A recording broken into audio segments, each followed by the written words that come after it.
Good evening. Welcome to the Red Hook Town Board meeting of February 13th. May I ask you to join me in the Pledge of Allegiance, please? I pledge allegiance to the flag of the United States of America and to the republic for which it stands, one nation, under God, indivisible, with liberty and justice for all. Thank you. Steve, for the folks at home, I will once again display the agenda for tonight's meeting so they can decide how long they'd like to hang on with us.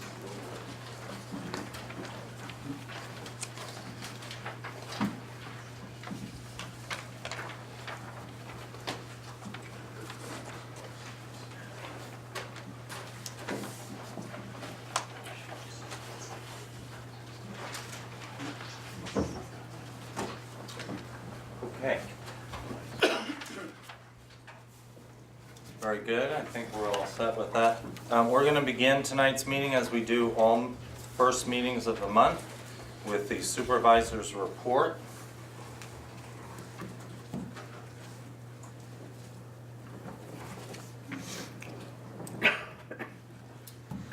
And what we typically do is let you know the state of the finances as of the end of each month, calendar month.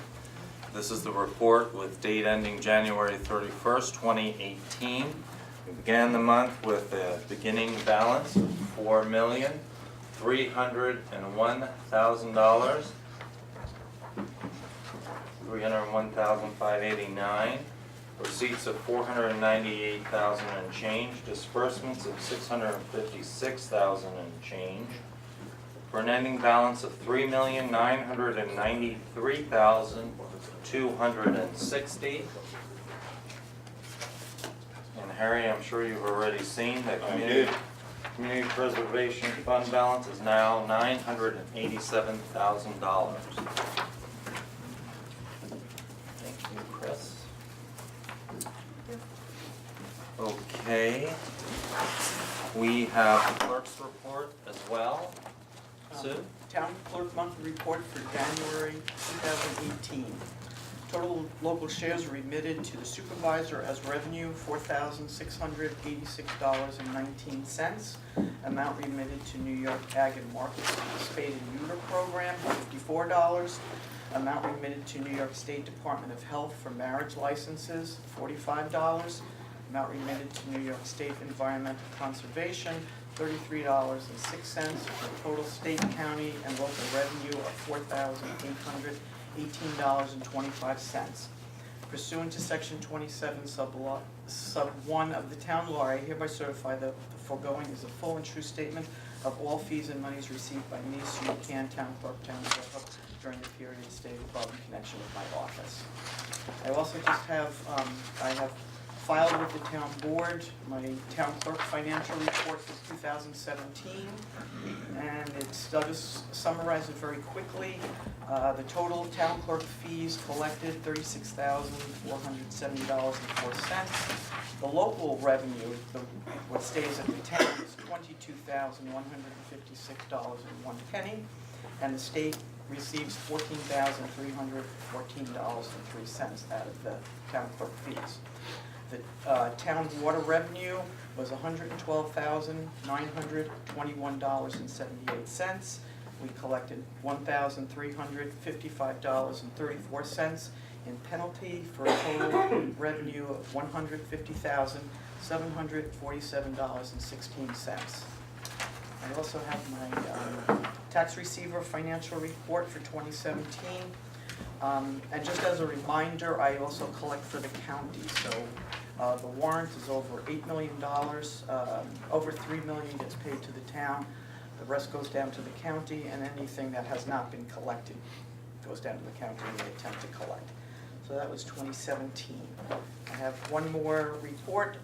As of today, I have deposited $159,000 and $24.23. I'm sorry, I messed that up. But So I'll be able to pay the town their portion of it soon, and then the rest we collect for the county. And that's all I have. Very good, Sue. Thank you very much. Is there a motion to accept both the supervisor's report and the clerk's report? So moved. Second? Second.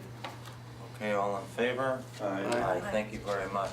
We're going to jump around just very quickly. I know we have 2 public hearings coming up in the next couple of minutes, but I beg your indulgence. We have both our town justices here. They would like to make an announcement just for a couple of minutes.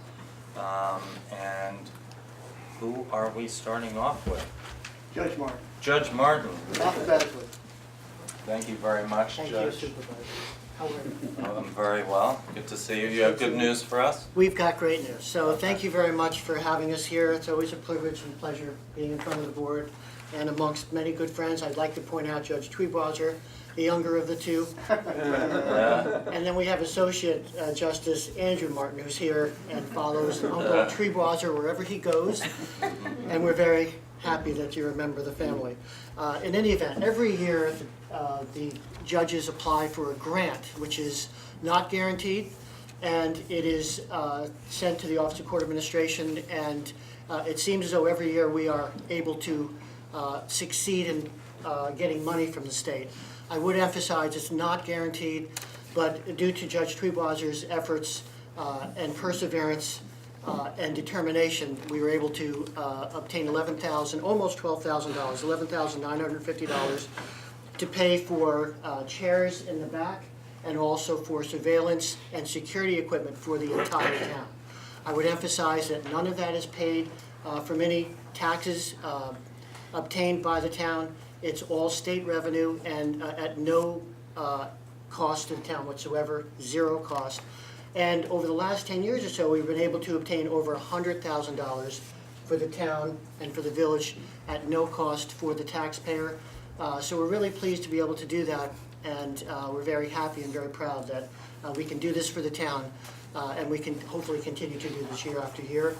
I would say also, at the complete embarrassment of Judge Tweebwasser, because he asked me not to do it, but Judge Tweebwasser is number 2 on the list of the state magistrates' officers. In 2 years, he will be the president for the state, which is a great honor, not just for Judge Tweebwasser, but for the entire state and all of the magistrates. You've worked very hard, and everybody in New York State loves you completely, as we should. So I don't know if I missed anything. Would Judge Tweebwasser like to say anything? Unless anybody's got questions for us. Anybody have any questions at all? Yes. The surveillance that you mentioned, is that just for this campus here? Yeah. Or it doesn't go into the rec park then? No. It has to do with, if I may, it has to do with the courtroom and the courthouse. So this building is our courthouse. So it has to, the grant has to relate to court procedures, so it's for here.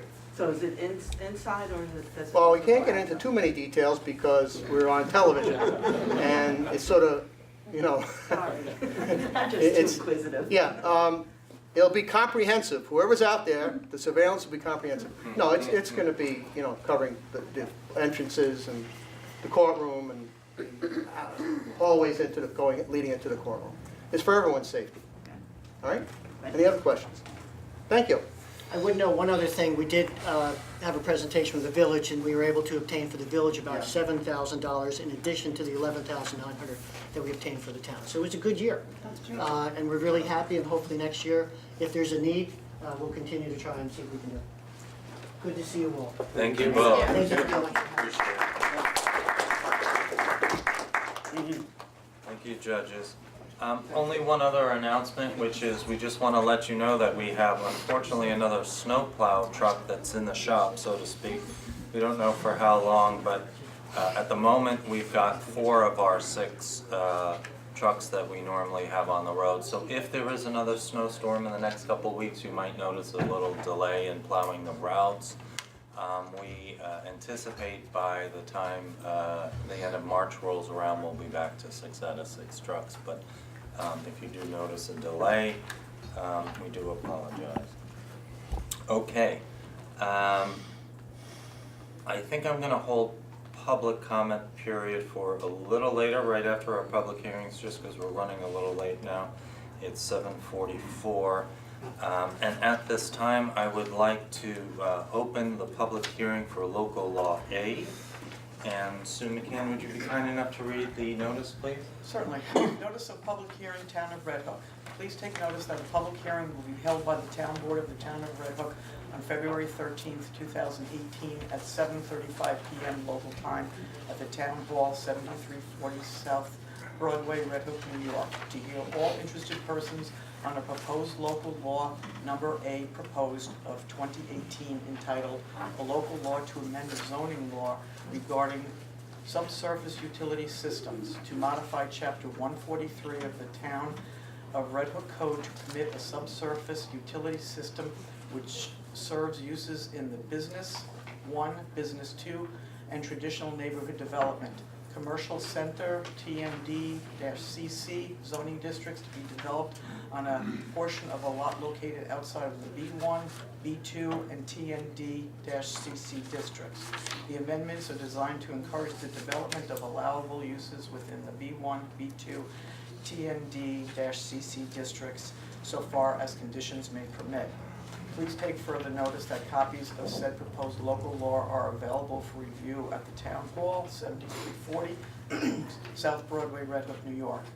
All interested persons will be given an opportunity to be heard in person or by directing comments in writing to the Town Board, 7340 South Broadway, Red Hook, New York. All reasonable accommodations will be made for persons with disabilities. In such a case, please notify the town clerk in advance at the above address or by phone 845-758-4606 so that arrangements can be made. By order of the Town Board of the Town of Red Hook, dated January 9th, 2018, Sue McCann, Town Clerk, Town of Red Hook. And this was published in the Poughkeepsie Journal. It was posted on the town web, posted at the Town Hall, and the information and the local law was also sent to Claremont, the Town of Milan, the Town of Rhinebeck, the Town of Saugerties, the Town of Ulster, the Village of Red Hook, the Village of Tivoli, and the Village of Saugerties. It was sent down to Dutchess County Planning and also Red Hook Planning. Okay. Thank you very much, Sue. At this time, I would like to open the public hearing. Is there anybody who would like to speak on this issue? Okay, very good. I think the gentleman in the red, Hop, I think you were first with your. Sure. Okay.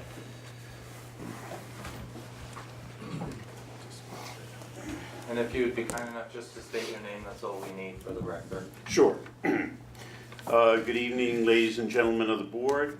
My name is John Lyons. I am a land use lawyer with the firm of Grant & Lyons. We are co-counsel with the firm of Whiteman, Osterman & Hanna in representing Dominic Tampone, George and Kathy Michael, and Garth Berger, all citizens of the town of Red Hook. There's an old actor's joke. What is my motivation? It's apropos when the actor's trying to discern why his or her character is taking a certain action in the play. In reviewing this law, motivation is one of the first subjects that crossed my mind. I wondered, what is their motivation? I wondered about fear of litigation, fear of losing a pending Article 78 proceeding, fear of bad publicity, fear of the Schaffers. I worried about friendship, bailing out or helping a friend, insider baseball in town hall. Why now? I worried about punishment. Could this be meant to punish selected citizens for their efforts in trying to see that the Red Hook zoning law is enforced and applied fairly and uniformly? But having taken a good hard look at this proposed law, one motivation I did not wonder about was whether it was a thoughtful community planning initiative to be enacted for the benefit of the entire community. I didn't wonder about that because based on the content and application of this law, that cannot be the motivation. Because when read and applied, this law is unconstitutional, illegal, doesn't make sense, and is contrary to numerous stated policies and goals of the town's comprehensive plan. Here's why that's true. The definition of a subsurface utility system, which includes septic systems and wells, makes no sense at all because the definition defines their true nature as integral parts of the principal use to which they are attached. They are not items that are, quote, incidental and subordinate, unquote. They are necessities. Look at the other examples in the definition: pools, garages, sheds, tennis courts. Not one of those other examples is a structure that is integral to the principal use. A residential home is usable and capable of being lived in without a tennis court or a shed or a pool. But you can't live in a house that has no water supply and has no means of disposing wastewater. If it's integral, it can't be accessory. And I'll bet that you'll find that to be true in just about every other municipality. In order to be legal, this law must be in conformity with the town's comprehensive plan. We sat down and went through the comprehensive plan and,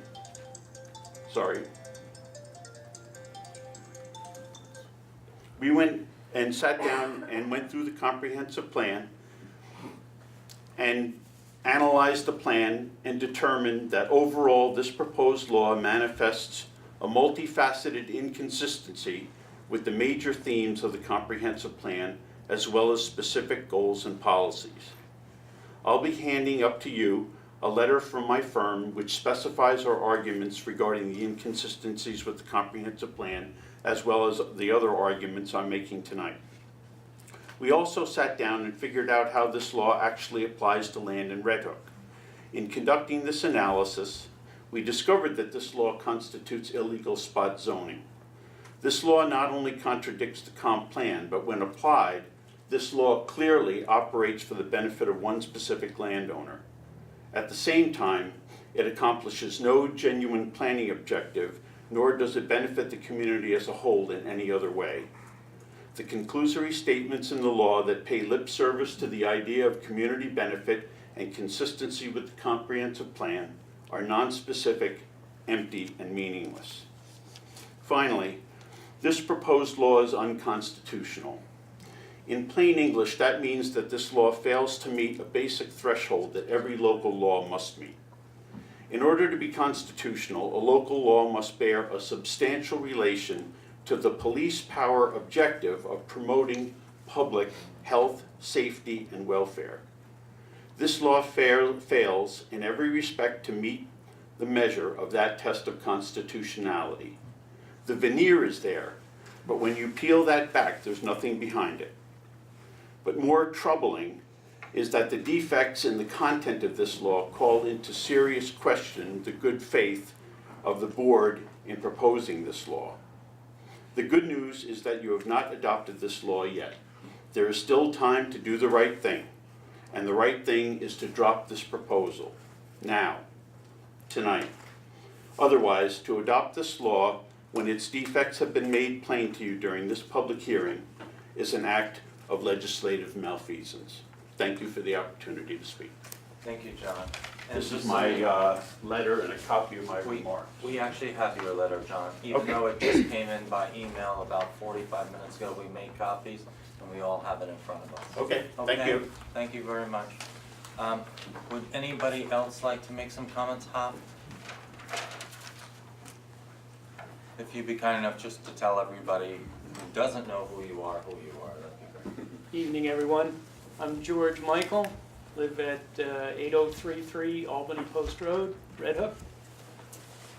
I think Sue hopefully gave you a copy of the letter that we wrote. So why is this zoning law change needed? Who does it affect, and is it a good idea? We did a search of all parcels in the B1, B2, TNDCC district in search of those that lie in 2 or more zoning districts in order to see how many properties would be affected by this law. In B1, the Schaffer property is the only one. TNDCC, there's no split properties there. B2 has 3 divided parcels, but none of them seem applicable, and to save time, it's in the letter. You can read why we feel that is the case. It appears the law is customized and specific for the Schaffer Hudson Valley property, in the B1 district of Upper Red Hook. Therefore, we shouldn't discuss the proposed law change without also addressing some aspects of the planned expansion. Kathy and I have lived in our home that borders the Schaffer property for 41 years, and during that time, there has been no significant hardship to live in that close proximity to the property. So why have we been so active in opposing this plan? Well, I'll tell you why. The project is simply too big for the lot. It's that simple. It doubles the number of accommodation units on the same 2.4 acre portion of B1 district. It leaves no room for the septic system. Changing this law conveniently allows this to happen, moving the septic system and absorption field and piping into the RD3 district. When we first viewed the Schaffer plan, the overdevelopment was immediately evident. We had faith in the zoning system. We had faith in the zoning boards that the system would work.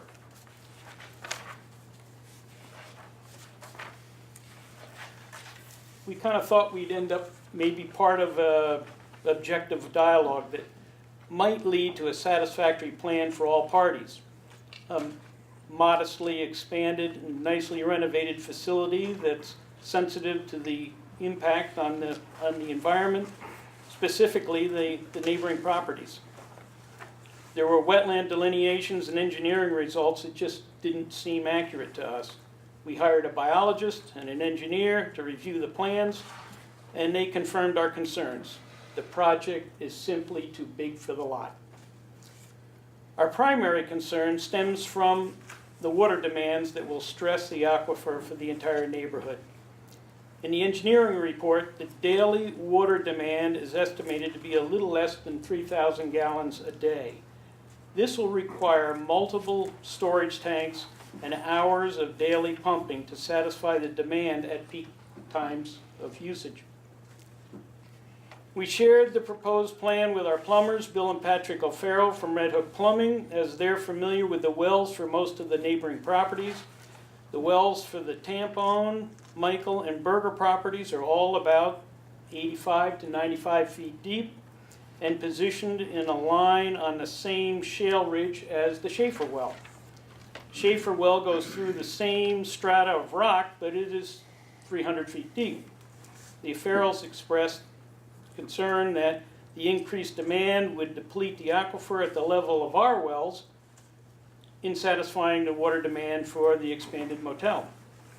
Now, our water supply has been safe and of excellent quality, but we do need to be conservative and careful during times of drought. Evaluation by a hydrologist confirmed that our concerns are valid.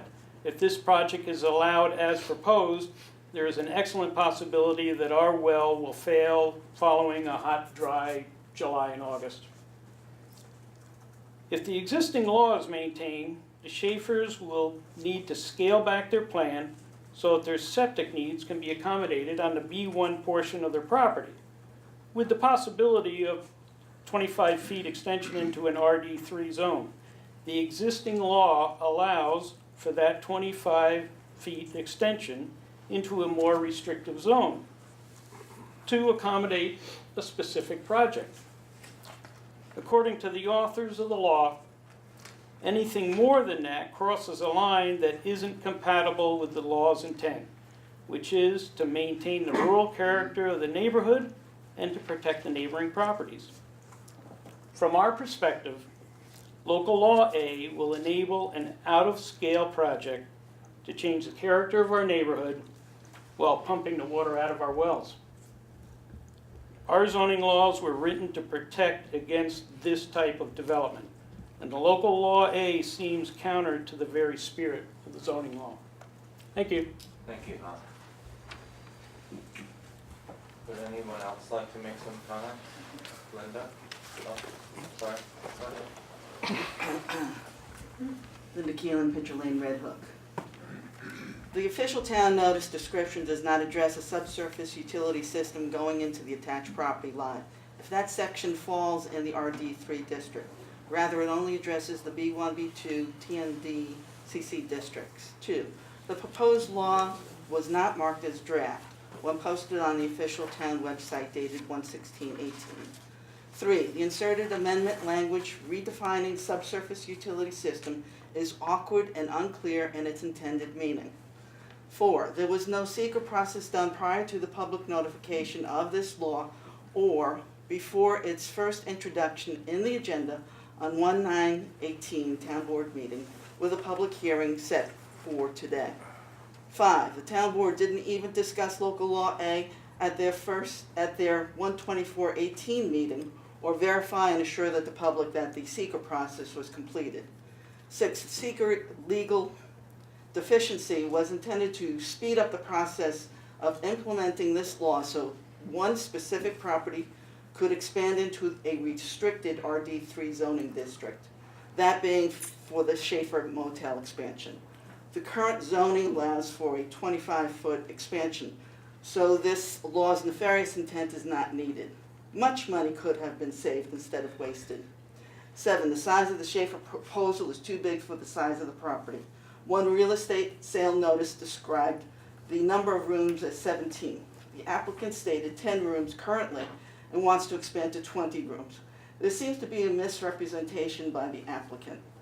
8, the redefining of accessory structures to include subsurface utility systems was specifically done to allow the expansion of the Schaffer Motel proposal and to justify the ZEO's recent ZBA interpretation of the sewage system as an accessory structure for this specific project in order to let the project go forward. 9, the intent of the law change is to solely benefit the Schaffer Motel expansion proposal. This seems to be the modus operandi of the town board in allowing special benefits to one property owner, as in the case of Norman Gregg's, tax assessment reductions in the same year, and illegal food truck business since 2015. Green Plan's Michelle Gregg stated in the 11/2017 Planning Board minutes, page 3, quote, that food trucks would not be allowed until the town adopts regulations for them, unquote. Migarelli would have a good case to sue the town and cost everyone more money. The town board is acting recklessly with our laws and the taxpayers' money. 10, this proposed law is a waste of taxpayer money as it requires the paid services above and beyond the base contract of Rodenhausen Chaley LLP for Christine Charlie's $41,000 fee for 2017. 11, in 2017, under other litigation services, $19,688.75 was spent, and attorney consultant services were for $9,172.50 for a total expenditure of $69,861.21. It seems the town is not being properly informed of the legal processes by Chaley, as in the lack of the secret process and allowing an illegal food truck business on the Gregg farm. An ethical law firm would stand by the law interpretation and advise properly rather than bend to the ways of the town board just to keep their funding coming. 12, not only are the Red Hook taxpayers paying too much for this legal firm and group plan services, but once a proposed law is finalized. Linda, I'm sorry to interrupt you. Do you have comments on the local law A? Because you seem to have strayed from comments on the law, and we do need to get on to other items on the agenda. If there are other comments. Under my First Amendment, I'm allowed to say this. I understand that we have a 3-minute rule, and I'm not going to prevent you from saying anything. I just want to encourage you to stick to the matter at hand so we can. I am sticking to the matter at hand, and I will read the whole thing. It's my First Amendment right. 13, aside from the expense of the general taxpayer, Red Hook taxpayer, neighbors to the proposed Schaffer expansion have had to endure a legal battle which has cost the town $8,335 in Article 78 legal fees so far, and dearly more for the taxpaying petitioners. 14, Supervisor Robert McKeon, has orchestrated the extended benefits of farm property ownership for himself and others. He specifically benefited monetarily in 2009 on the sale of his farm's development rights to Scenic Hudson while a town councilman. Perhaps this is why he encourages the changing of the zoning laws to benefit selected individuals. As he is a person dealing in real estate transactions, how else is he personally benefiting financially from insider knowledge? 15, Town Planning Board, Zoning Review Committee, and Conservation Advisory Committee never received local law aid to discuss or submit written comments. Other agencies also did not have the opportunity to weigh in on the zoning law, zoning change, like the Dutchess County Planning Department, local fire departments, and especially the New York State DEC. This would have been if Attorney Chaley had directed the town board to complete the secret assessment. 16, in the past, the town planning board has not favored crossing over zoning boundaries, as it makes a precedent for proposed projects, thereby making their decision-making progress more involved and difficult. 17, this proposed law would allow for negative environmental consequences, as the Schaffer proposal would impact a wetland with subsurface dirty water running off, polluting the groundwater and the DEC protected stream, the Stony Kill, as well as potentially increasing soil erosion downstream. Excessive water withdrawals are also a concern, as neighbors are dependent upon private wells. 18, the Schaffer property is located in the B1 district. The intent of the Greenway Plan is to provide small-scale businesses serving the local needs. This proposed change into the RD3 district would allow for a larger than expected project and sewage system. Large-scale motel projects were to be located south of the Hannaford property. This is not in keeping with the intent of the Greenway Plan, Master Plan, and Guide to Dutchess County Communities. It would also not be in keeping with the character of the surrounding houses, with two in close proximity being qualified as historically significant. 19, this town board proposes a slap in the face to all the volunteers over these many years that helped to create these planning guides for future land development. Presently, many of the town's committees are either not filled, do not meet, or haven't met for years. This was not the case when Supervisor Sue Crane was in office. People were treated with equal respect and laws were obeyed for the benefit of all. 20, in summary, this legislative proposal cannot be considered complete until all the required secret processes have been addressed and noticed in the New York State DEC online register.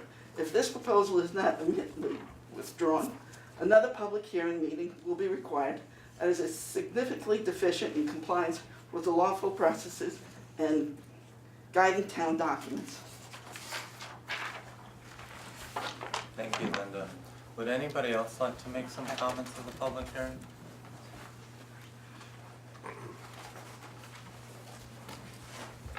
Well, my name is Warren Laplansky. I'm an attorney. My office is in Rhinebeck. I represent the Schaffers. I'm going to be brief. I think the law is excellent. It addresses an ambiguity that apparently presently exists in the law, but it's totally consistent with your current zoning law and your comprehensive plan. The zoning law, as presently drafted, permits in that zone a parcel that's in the residential zone to accommodate an accessory use for a commercial enterprise in the adjacent zone where the property is bifurcated by a town law. And I remind you also that this problem to some extent arose from a recent change in your zoning law. And this, your zoning enforcement officer has already determined that sewage disposal systems, these fields, are permitted accessory uses, that the law, as applied to the case that's before the planning board, clearly permitted the location of the leach field on the neighboring property, a neighboring portion of the property that was in the residential zone and was consistent with your zoning law. And that really has been the determination of the board of the town, and it hasn't been overturned by the zoning board. This law is well drafted and well crafted to remove any ambiguity. It's a legislative act. It's not unconstitutional. It's not spot zoning. I'm sure your able legal counsel has already advised you of that fact and will advise you of that fact. You did conduct a seeker review, and we would urge you to adopt this local law and bring some clarity to the issue. I don't know that it's going to solve the problem of what my client has faced for 3 years, having to appear before the planning board for 3 years to get a very innocuous and beneficial project approved by the planning board. My clients have jumped through every hoop that was required. They have conducted every environmental study. The issue before you tonight is not the merits of that plan, because that will be determined by the planning board, but the merits of this zoning law are undisputed, and we urge you to adopt it, and maybe it'll bring a little bit of peace to the issue. Thank you very much for addressing this issue. Okay, thank you very much, Warren. Would anybody else like to make some comments on this local law? We have the gentleman in the back, Nick, and then the young lady in the front. Can you come up to the mic, or can you hear me here? If you could be a little louder, Nick, the projector, the mic would be better. No, come up here. Looks like you got this adjusted for the nursery school or something. That would be me, Nick. Can you hear me? Yeah, if you'd be a little louder, yeah. A little louder. Is this thing It's going fine, on? Nick, just speak up and that mic will All right, I'll try to speak up. I'm Nick Annis, and I'm here as the chairman of the Zoning Board of Appeals. And my concern about this really has to do more with process than anything else. I feel that the interpretation, whether the earlier interpretation by Bob is legitimate or not is irrelevant at this point. But as chairing the zoning board, I've always been primarily interested in due process. Outcome was secondary as far as I'm concerned, that the outcome would never be legitimate unless the process were legit. And I'm afraid that what I see going on here from my perspective is that you're basically circumventing the responsibilities of the ZBA. With the Bob Fennell had made an interpretation, and then somebody wants to challenge that. They have that right. We need to treat all of our citizens the same. I don't believe we're doing that. The tampons wanted to file a grievance, if you call it that they wanted to have us look at that interpretation. And from a technicality, we blocked it. On the surface, it appeared that they were beyond the 60 days and that they had no right to an appeal. But as things went on, it appears that perhaps we were wrong in the establishment of that 60-day period. But we have, for some reason, rather than allow that, we chose to side with the Schaffers and fight the tampons.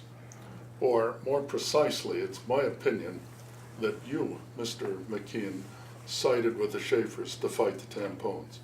I'm not holding the board responsible for this because I think that a lot of your actions that I've seen in the past year, especially the past 6 months, it seems to me that you're trying to run this town more alone than you are with the support, or at least with the consent of the rest of the town board. you've spent, I don't know, untold thousands of dollars defending something that I feel we should have just let go. Let this thing go to court, let the Tampones fight it out with the Schaffers. Then we'll find out. If there's some question about this, the court could settle this thing. I think that anything that's true, any truth, can withstand the severest of scrutiny. And for some reason, you wanted to prevent that.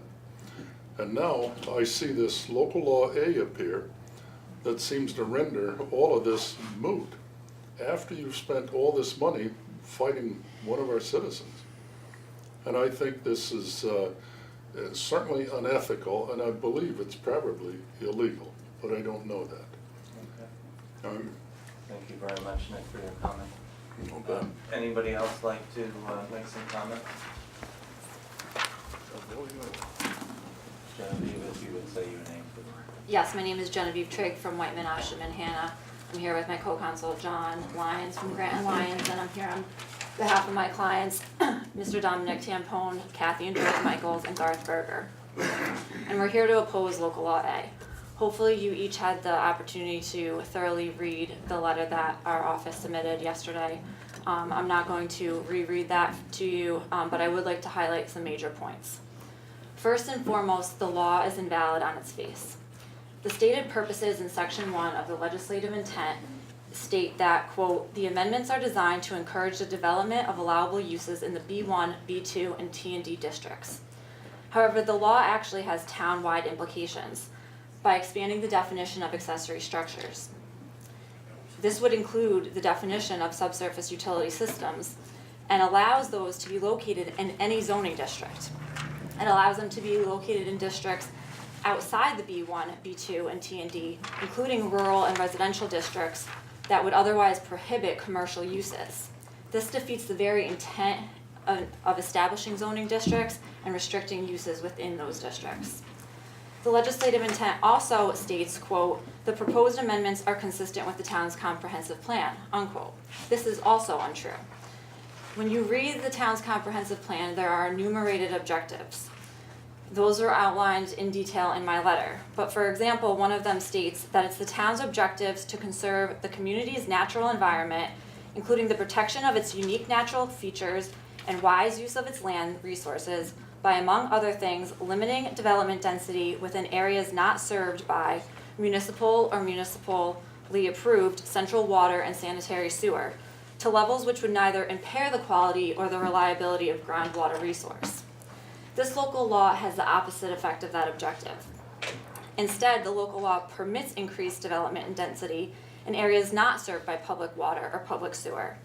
It allows an unlimited number of subsurface utility systems, including commercial-grade septic systems and wells, in residential and rural districts where individual lots are already served by private wells and private septic systems. Therefore, it will certainly create impacts to the quality and reliability of groundwater and the compatibility with soils, which will become overburdened. The second major point I would like to make is that the town board has failed to comply with SEQR. Yes, a Part 1 environmental assessment form has been prepared, but that alone is not enough. The town board must evaluate the impacts that may result from the adoption of the local law. Again, the effect of the local law is to allow an unlimited number of subsurface utility systems essentially anywhere in town where accessory structures are permitted. This certainly has the potential to create adverse environmental impacts, including without limitation impacts to groundwater, impacts to soils, leaching or drainage, impairment to the community character, hazards to human health, substantial change in the intensity of the use of land, and cumulative impacts. The town board must take the requisite hard look and evaluate these impacts along with the other criteria set forth in the SEQR regulations.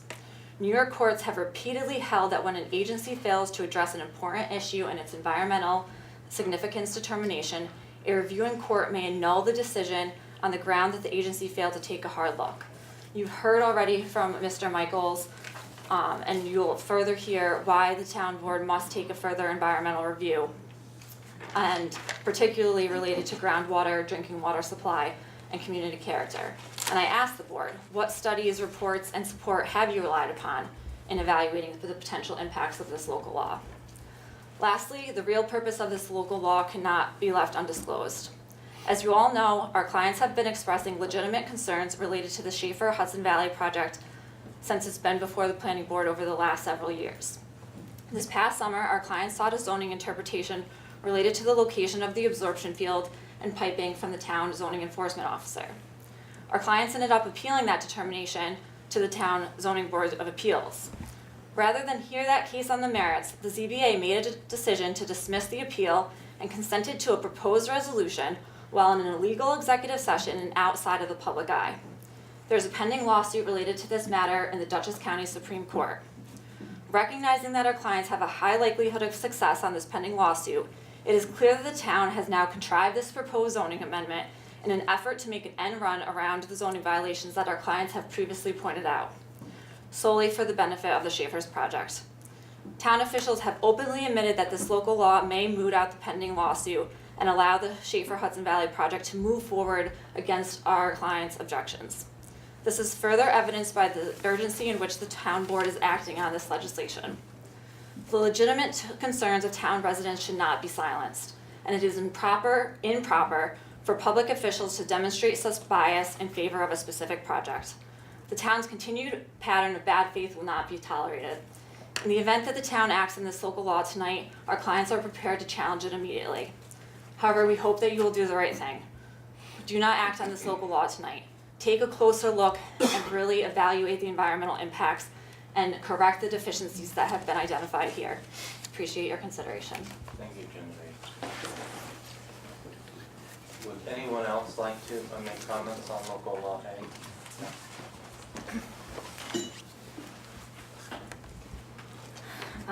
I'm Vanessa Schaffer from Upper Red Hook, 8047 Albany Post Road. In terms of local law A, from my understanding of it, this sounds like smart development. This is the kind of laws that a rural town should be putting into play so that it's understood where in the town development can occur, and it makes perfect sense that development would be, should be fostered in the B1, B2, and traditional neighborhood development commercial center.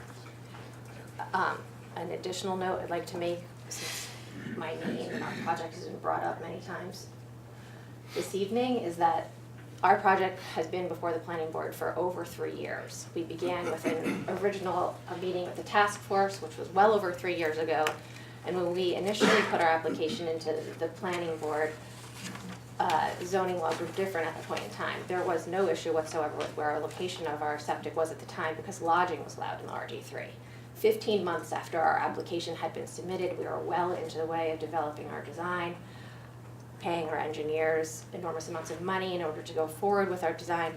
The town changed the zoning law, which eliminated the use of RD3 for lodging. Our project, as I'm saying, this is our project had been well in the works before that zoning law had changed. So a spot zoning issue could be brought up on our behalf too. So in terms of that, I'd also just like to say that the location of the septic has nothing, we began by coming to the town and asking what the property was zoned for. We are not asking for one room more than what the property is zoned for. So in terms of being totally out of scale, it's totally in line with zoning law that exists. In terms of where the location of the septic is, we began by asking our engineer to do a feasibility report on the property. They're locating it where the soil is best so that all the neighboring properties, including ours, because we live right there too, are going to be most beneficial by where it's currently located. So anyway, just to state for the record, in defense of where it currently is. But I'm sure there's plenty of other things that I'd like to defend. At this point in time, we'll just leave it at that though. Okay. Thank you very much. Would anybody else like to make some comments? Dominic?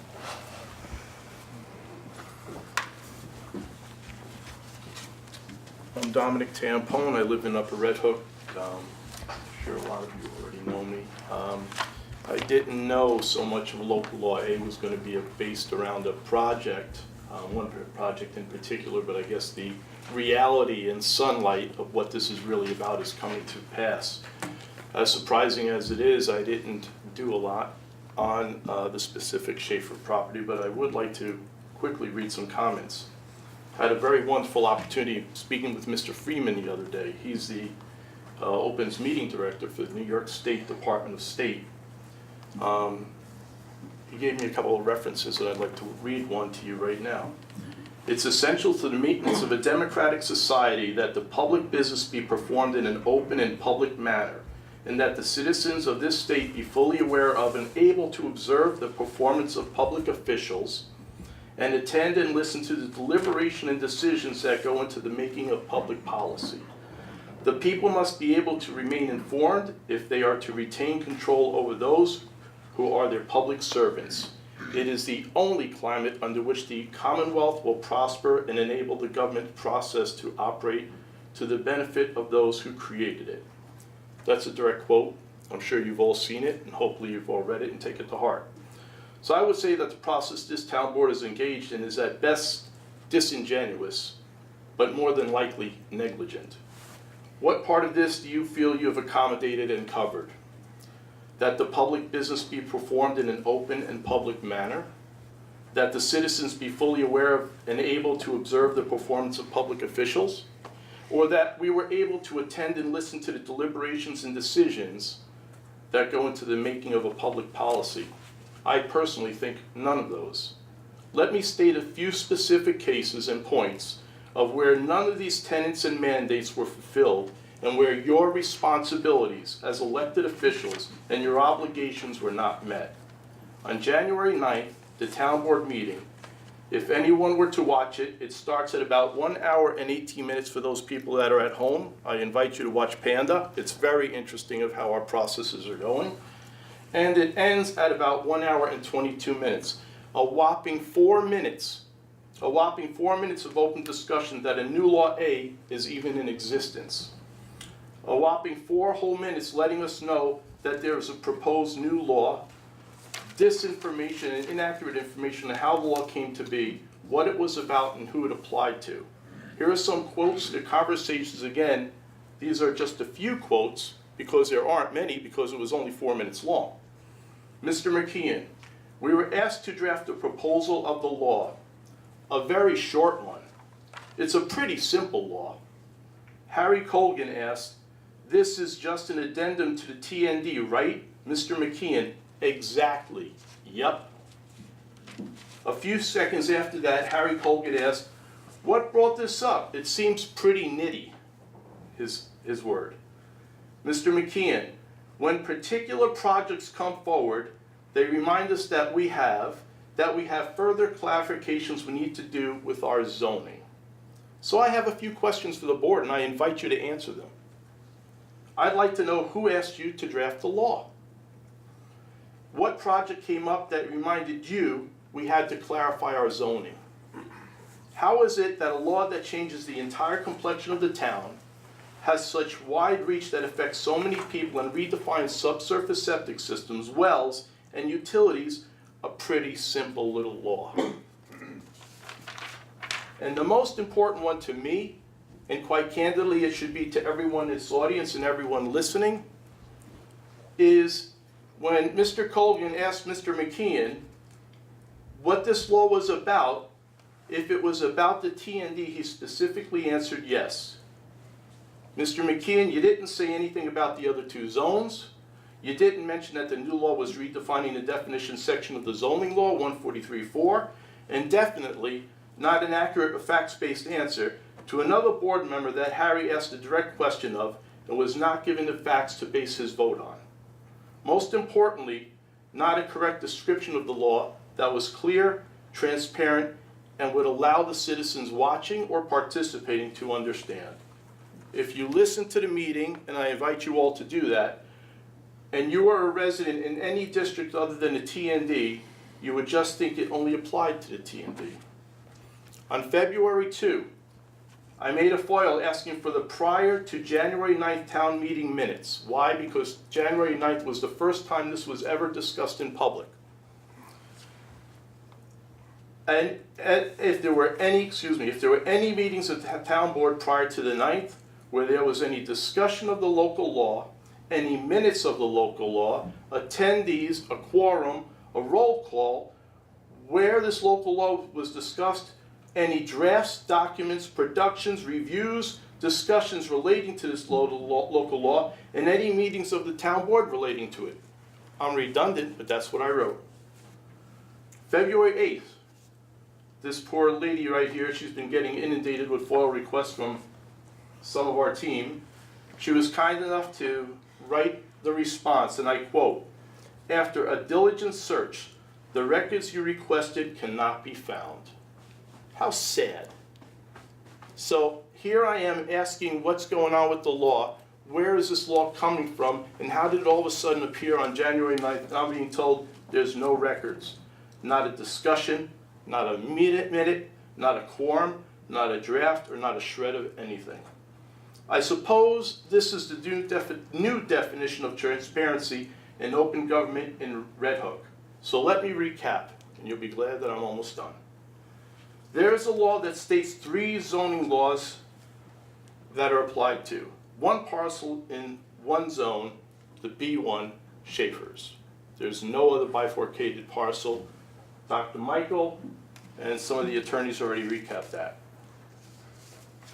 In TND, even though the law states it's applying to the TND, there isn't one.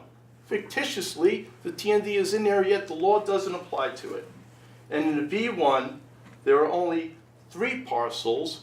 One's owned by the village, and that's where we get our water supply, so I guess that's a great place for a septic system. And the other 2 just wouldn't fit, nor of any consequence. This law has no genealogy or history before January 9th, as per an official FOIL. It just appeared. Yet it has consequences in every zone in our town, since it affects it town-wide. But it sure doesn't say that in the law. This process, the lack of information, lack of any degree of transparency, the fact that this law is to direct benefit of one parcel owner is simply wrong. You, our elected officials, are supposed to be representing all of us. We are owed the ability to understand laws that you are passing and the opportunity to view, participate, and have our voices heard in the process. Please do not vote on this until we can exercise our constitutional rights. Thank you. Thank you, Dominic. Okay, it's coming past 8:30. Is there anybody who has not spoken on this issue who would like to speak on this issue? Okay, very good. So we can get to try to address some of the questions and concerns you have.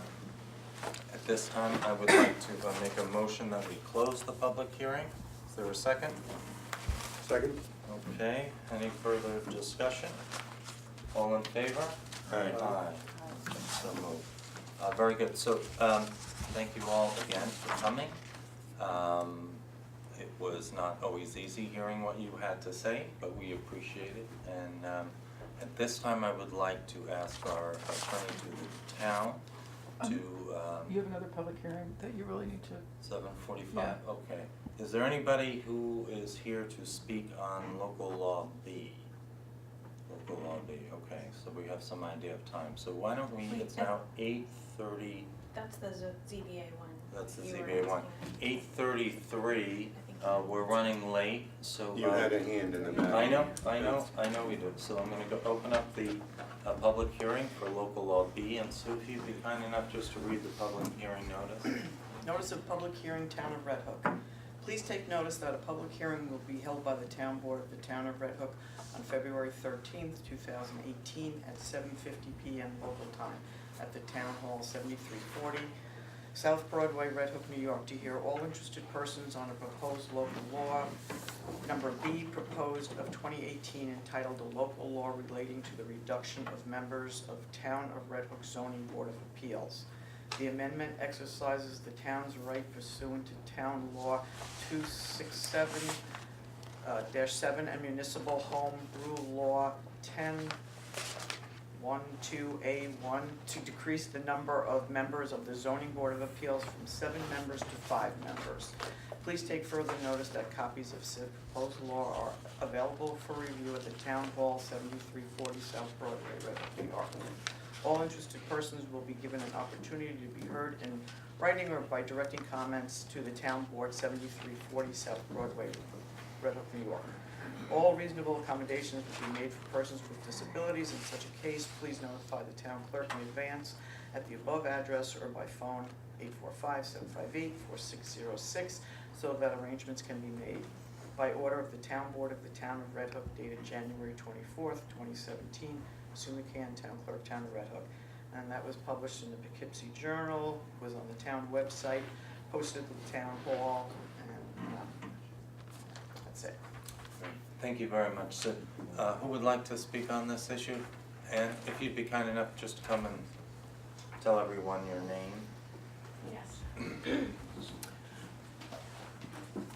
Is this height okay? Can everyone hear? Yeah. My name is Ann Rubin. I am a resident of the village and town of Red Hook. I am also the clerk to the Zoning Board of Appeals for the town of Red Hook. I'm here tonight just to share a few observations. I have been clerk to the ZBA since October of 2014. And I can't really comment on how a 5-member board would work. I've never worked for a 5-member board, so that part of your deliberation, I really can't say anything about. I'd like to talk about a 7-member board and some of the work that the ZBA does. I'll try to be very brief. I know there have been a lot of comments tonight. So the ZBA, for the benefit of everyone, entertains applications for variance requests to our zoning in as few as 2 meetings. The board sets a precedent in the zoning district that the application is for, the parcel, and we create an even stronger precedent in the case of an interpretation where a decision by our zoning enforcement officer could be potentially overturned. Everybody probably already knows this, but our decisions run with the land. So when this board is gone, when our board is gone, when everyone in this room is gone, those decisions still rest. And so I think I've been able to observe over my 3-year tenure that the discussion, the questions that the board might have for an applicant, comments that they have during the meeting. I'm sure everyone knows that my minutes are rather exhaustive because I want to give anyone the opportunity to read them, and it's as if they were at the meeting. This discussion is really integral to the work of the ZBA. We have our balancing test that we have to go through for every applicant, and that test deals with impacts. And in some ways, we're looking at the present, but because the variance runs with the land, it's also understood that it's a decision that is going to reach far into the future. I have observed again that the discussions that the ZBA has and the questions and the comments are really important to that. And it seems to me that a more robust discussion is had by a board with more members rather than fewer. Also because we're in a smaller community, if a board member or two have to recuse themselves, we have a number that would still allow for a fairly robust discussion. More than once, I have put into the minutes a comment from a board member about the history of the land and what was there before, what's there now. And sometimes this ends up being really pertinent, especially in the case where what is under discussion is something like building coverage. That's just an example. So we know, well, there were some other things there in the past. So why is that important? Because it serves to create a basis for the decision. I think the robustness of the discussion, all of the questions and comments You know, the ZBA can't pull a decision out of thin air. And so I have observed that it is, you know, a good basis for decision-making is made when there are more people. One other point, and then I'm done. I attended a New York State Department of State training this summer on ethics for planning boards and zoning boards, and it was a very good presentation. And again, the presenter emphasized the fact that it is not enough to merely avoid a conflict of interest. You have to avoid the appearance of a conflict of interest, and you know that can really be tricky. I feel that in my observations and attending the meetings, that might be easier to accomplish with a larger board. But you know, again, I'm only speaking about a 7-member board. I've never worked with a 5-member board, so whatever considerations the town has regarding a 5-member board, I can't speak to that. Thank you very much. Thank you, Ann. Okay, is there anybody else who would like to speak to local law B? Okay. If not, I would like to make a motion that we close the public hearing. Is there a second? Second. All right, all in favor? Aye. Thank you very much. So why don't we jump into, and I apologize for forgetting about our second public hearing.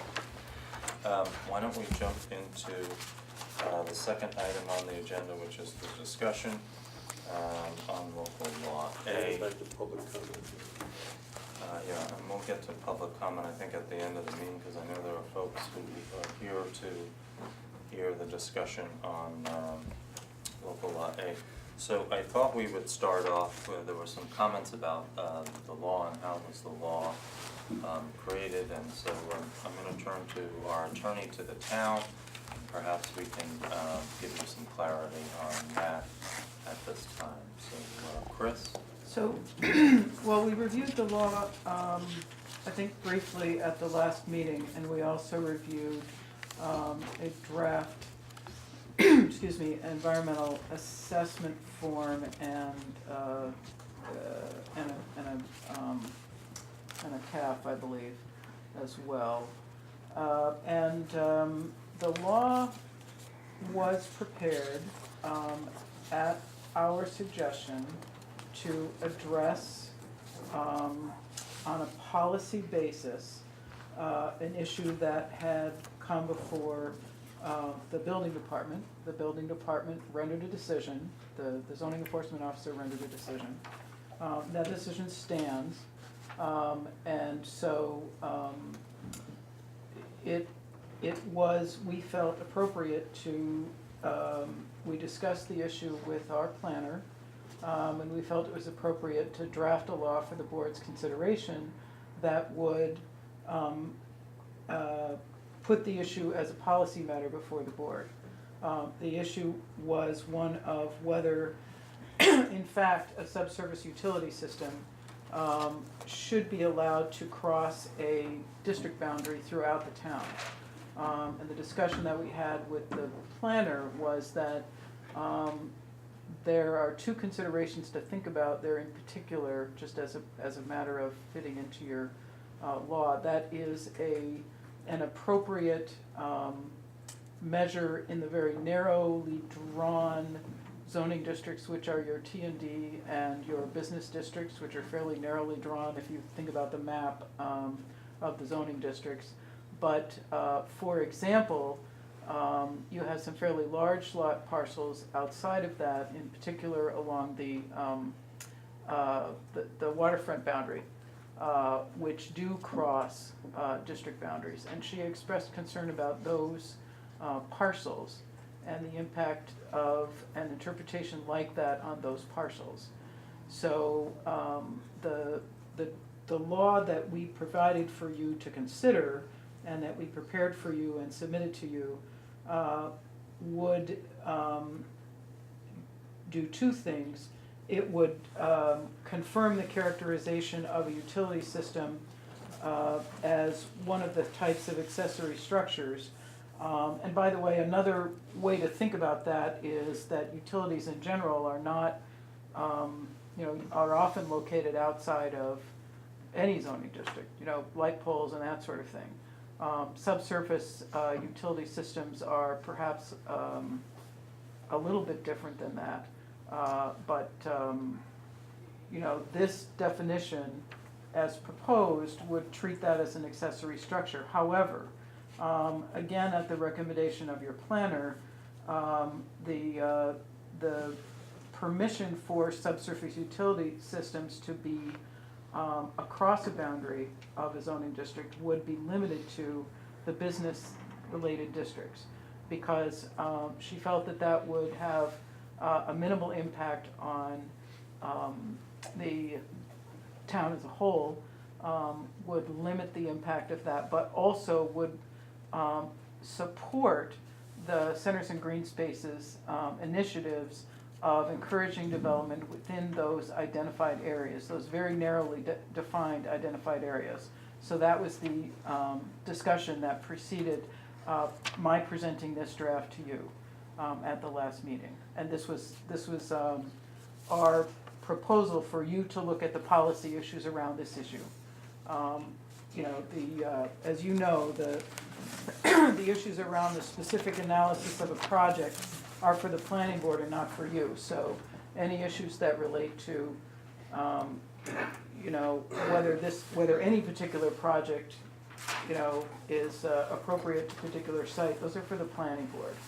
But your issues go to what should the zoning law allow in this particular case, in this particular analysis.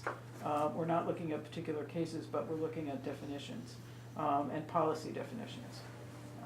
So that's really where that starts. And so what I would suggest at this point is, we can have some discussion about language, but also we should go through the comment process that we've gotten notes and comments and things, and we should go through that, and the secret documents that we've submitted for your review. So. Okay. Would you like to lead us in that discussion? Yeah, so Sue noted that the notices had been submitted as requested. When we set the hearing over a month ago, the clerk is always asked to submit those notices to the neighboring communities and to submit copies to the planning board and to submit copies to the county planning. We did receive a recommendation from the planning board.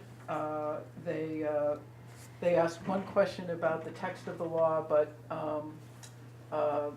in talking with Michelle, the question that they asked was already addressed in the law. They wanted to make sure that a particular technical analysis was there, and it was. So that was their only comment. And then they forwarded a recommendation that this law is consistent with your local waterfront revitalization program and those goals. And so you have that recommendation. They also, we received back from the Dutchess County Department of Planning and Development their determination this was a matter of local concern. This was forwarded by Sue. And again, the publications were done. So we originally had an environmental assessment form for review. We now have from Michelle, and I'm sorry that she couldn't be here tonight to take you through this herself, but I've reviewed it with her, and so we'll go through it. You have before you, does everybody have in your packet, right? Your part 2 of your full environmental assessment form.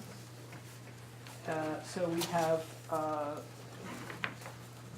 if you want to turn to that, we have, again, going through each of these potential impacts. I think that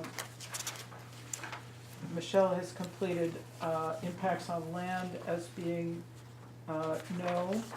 And again, because this is an analysis of the law and the impact of the law. Impact on geological features, no. Impacts on surface water, no. And we'll talk about this a little bit more in the in the analysis that she provided in part 3. Impact on groundwater, no. Impact on flooding, no. Impact on air, no. Impact on plants and animals, no. Impact on agricultural resources, no.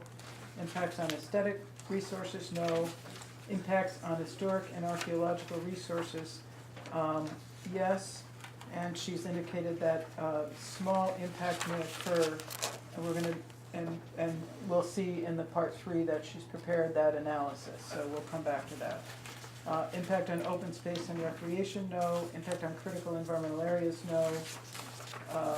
Impact on transportation, no. Impact on energy, no. Impact on noise, odor, and light, no. Impact on human health, no. Impact on community plans, no. Consistency with community character, she's checked no. Oh, I'm sorry, the proposed project is inconsistent with existing community character, so the double negative is no. And then we have 2 other documents. So we have the draft negative declaration, and that identifies this as you designated it in the first January meeting as a type 1 action, describes the action, and indicates the following analysis regarding the historic and archaeological resources. She identifies that the action will apply to lands because it applies throughout the town. By definition, because the definition's changed, it will apply to lands that are both within the historic district and elsewhere in the town. You know, St. Margaret's would be an example of other areas because it applies throughout the town. The proposed action modifies the definition of accessory structure to include subsurface utility systems and includes that new definition. Accessory structures are already permitted within those districts. And she identifies this as a minor amendment to clarify the zoning law, and no significant adverse impacts to historic resources will occur as a result of the amendment. And that this also applies to lands that have been identified as sensitive for prehistoric activity, but no development is proposed as a part of the action, and therefore no impacts will occur. Impacts on the community plans and community character analysis. This is to permit a subsurface utility system which serves uses in B1, B2, and TNDCC to be developed on a portion of the lot outside of those districts while limiting the ability to do so in other zoning districts. Currently, the zoning law permits a subsurface utility system which serves a business use to be located on the same lot as the business use in all districts of the town. The intent of the local law is to limit this occurrence so that it only applies to the B1, B2, and TNDCC zoning districts, which are the main commercial areas of the town. These are the areas that have been identified as centers in the Centers and Green Spaces Plan. And she provided a copy of the Centers and Green Spaces plan in the excerpt from the, as it happens, the Greenway plan, which highlights that plan that the town adopted. The purpose of that is to direct development to existing centers in order to strengthen the centers and promote commercial development. This plan is the model used by Dutchess County Department of Planning and the Greenway Guides. And it's, the amendment is consistent with the comp plan that recommends providing new incentives for new development to locate within or adjacent to the village of Red Hook and other established areas of the town, such as the hamlet of Upper Red Hook, In the case of all other zoning districts, subsurface utility systems will no longer be permitted to serve uses on a portion of a lot located outside the district. This is also consistent with the Centers and Green Spaces Plan and with the town's comprehensive plan to discourage land use patterns that might be characterized by inefficiently serviced and environmentally insensitive uniform dispersion of development throughout the town. Other pending projects are discussed in this draft. The town board is aware that a commercial project is currently pending before the planning board in which a subsurface utility system is proposed to be located on a portion of a lot located outside the B1 zoning district as permitted by the zoning law. The proposed local law will not impact this project, which is being analyzed separately before the planning board. The local law and the commercial project have been planned separately and are independent of one another.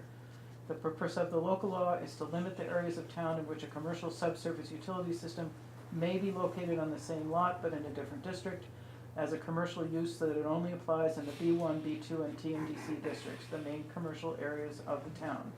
And therefore, this supports the, as proposed in the draft, that there are no other potential environmental impacts and no evidence of any potential significant impact to flooding, air quality, agricultural resources, plants and animals, aesthetic resources, open space and recreation, critical environmental areas, transportation, or energy consumption.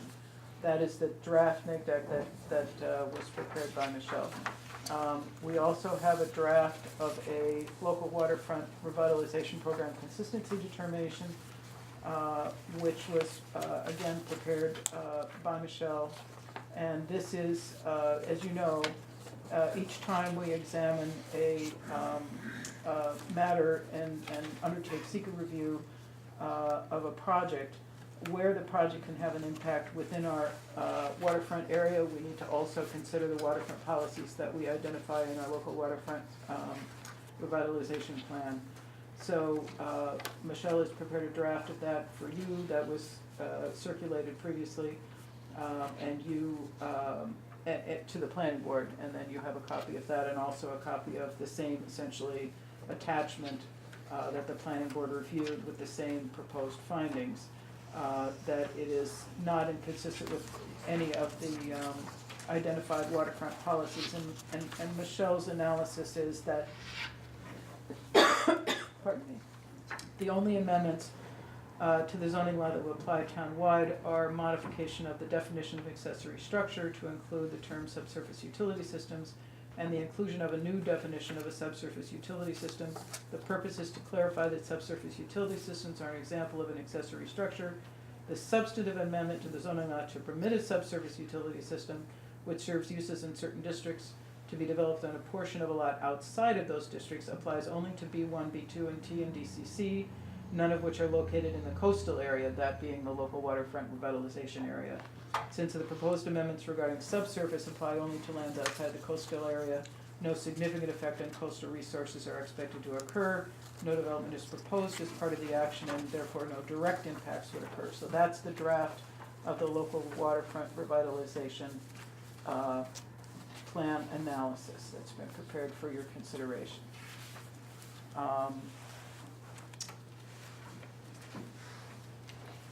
I would also note that Michelle, in looking at the draft law and discussing how it might be configured when I was in the process of putting a draft together, noted that lots can be merged at any time, so that even if a lot is not crossing a line right now, it could be merged in the future, though that it could, be covered. So it was an additional consideration for wanting to think about limiting the potential impact of that type of activity. Okay. Very good. Thank you very much, Chris. So at this point, I believe we've reviewed all of our seeker documents.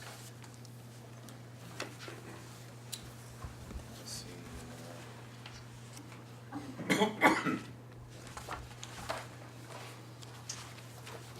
Part 3. Are there any suggested changes to any of the secret documents as drafted? I would need more time to look at them. And I wish that Michelle was here to talk more about some of the areas. I just haven't had time to read through all of them, and I'm a little bit, I just feel like enough questions have been raised tonight that I think we should have more time to look at the seeker. But that's just my opinion, so you guys. I would second that opinion. I would also perhaps go a little bit further. This law, as it's written, and the comments I've heard, and after talking to some people offline, people who are having been involved in writing law, this type of law for a number of years now, I see this as dangerous in applying this to what we've done, centers in green space included. And I would, I couldn't support this at this point. Could you elaborate a little bit on that, Harry, when you I say just did. change? I would say that it does not, it muddies the water in terms of boundaries and boundaries in the centers in green space area, and it's something I really don't want to see. Okay, my understanding is that, unless I misheard this, this is a narrowing of what currently exists on our law, is that throughout the town, this can occur anywhere, and what this is doing is very much limiting the potential for a subsurface system that extends across another zoning district. So if we take no action, according to our zoning enforcement officer, and I believe now in consultation with our planning consultant and our attorneys, then this activity can take place throughout the town, including in environmentally and historically sensitive areas. So I'm just not sure how it's characterized as dangerous, but. Robert, can I ask you, do you mean that it's allowed by law, or do you mean it's allowed because of Bob's interpretation in one case, and that sets a precedent that would allow it? Interpretation is the law of Yeah. your town. Right. I mean, he's interpreting it, and then it just The sets it. law because he Yeah. interpreted our zoning that way, or the law because of the way it's written? I'm asking you as a lawyer, not as a. It's the law because of how he's interpreted it, Harry, and unless you as a board adopt a different policy decision, that's the law that stands for the town. Right, and that's Okay. why I would want to adopt a different policy. Okay, well, that policy Which- decision is up to you. Mhm. I would just like to say that having served for many, many years on the planning board, that I would support this law. And I think the point that Chris brought up from Michelle, that right now this is allowed anywhere. And there is always the possibility of merging lots so that we could have this sort of situation in more, or in environmentally constrained areas, in our historical areas that we might not wish, or maybe that wasn't the intent at the time that it was drafted. The planning board did give us the review. I believe they supported the law's adoption. And since, having been there, and since they're the people that actually have to implement the laws that the town board passes, I think that we should certainly take into consideration strongly their recommendations and feeling on it, and understand that they are the people that have to deal with it on the front lines with applicants before the board, and then the ping pong starts of where everybody goes and how long it takes to get an application passed, and then or defeated, whatever the case might be, denied rather. And that's when, the blame game starts about why is this like this, et cetera, et cetera. So I just feel that the board has an opportunity to take an action that would help to straighten that out. And I had several questions that I had asked to clarify that this is actually a narrowing of what is allowed. So again, having been on the planning board for years, I see this as an improvement to the definitions and the laws that we have, and I do think that it would be in support of the Centers and Greenspan plans as outlined in our secret documents. Does anybody else feel concerned as I do about this issue of, that at any time if a lot line can be adjusted and make a parcel larger, and then this could happen where more parcels are bisected, in the T&D, for example, that may allow for development that's larger than, when we created centers and green spaces was intended. That's something that I'm just wondering about as thinking about this. I'm just wondering if anybody No, I else think knows that. it's totally consistent, because I think it was hoped for and anticipated that there would be a sewer that went down that far to the DNDCC, and ultimately there may be someday. But right now, the proposal in front of the village is for the village-wide sewer system, which will end right around here somewhere. So that was tantamount to the principles of Centers in Green Space, was to encourage the development, to put in place like incentive zoning, to put in place the infrastructure, to allow greater lot coverage, not to be constrained by, and there's one of the main arguments when that sewer referendum was up several years ago, is that if you have to provide a septic system right there by the business you're conducting, you then have a lot of constraints that you have to work around, and you can't utilize your property perhaps with all options available. So this is completely consistent with Centers in Green Space, and you know, recognizing that the town has absolutely no authority on regulating water and wastewater. That's a county board of health responsibility, and we trust and hope that they continue to fulfill their obligations to make sure that those systems are put in place in you know, in appropriate locations, and done so with the appropriate safeguards and technologies. So, You know, the sewage system is ultimately the answer, and that was the intent in the design in Centers in Green Space. But this could encourage further septic systems in the Centers in Green Space, Well, this- and the removal of boundaries. Well, Centers in Green Space certainly did not, the point of Centers in Green Space, one of the main points, was to encourage businesses into the districts as defined.